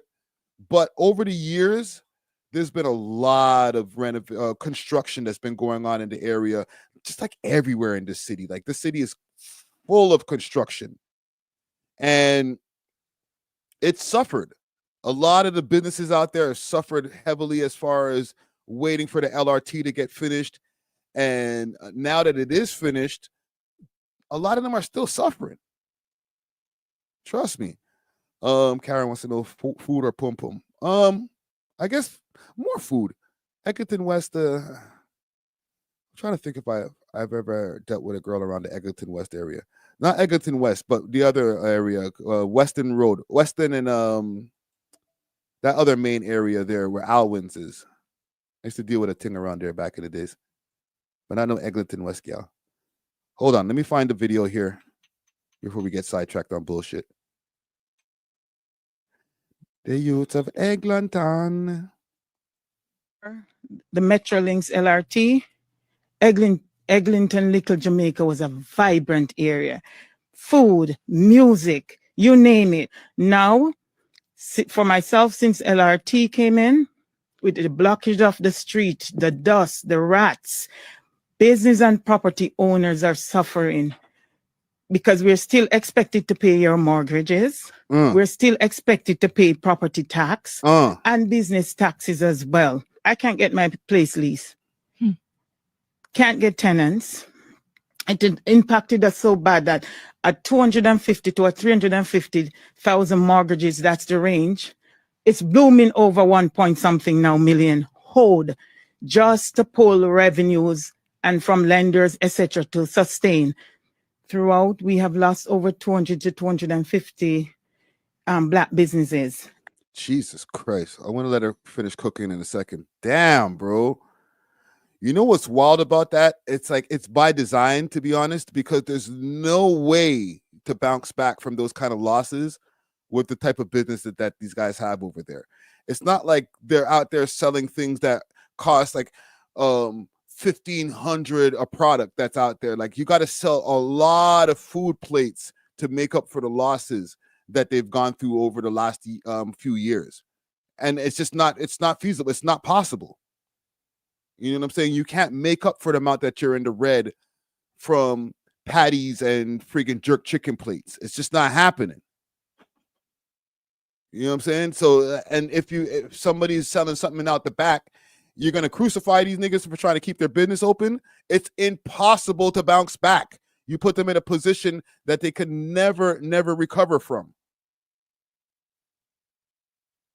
Trust me.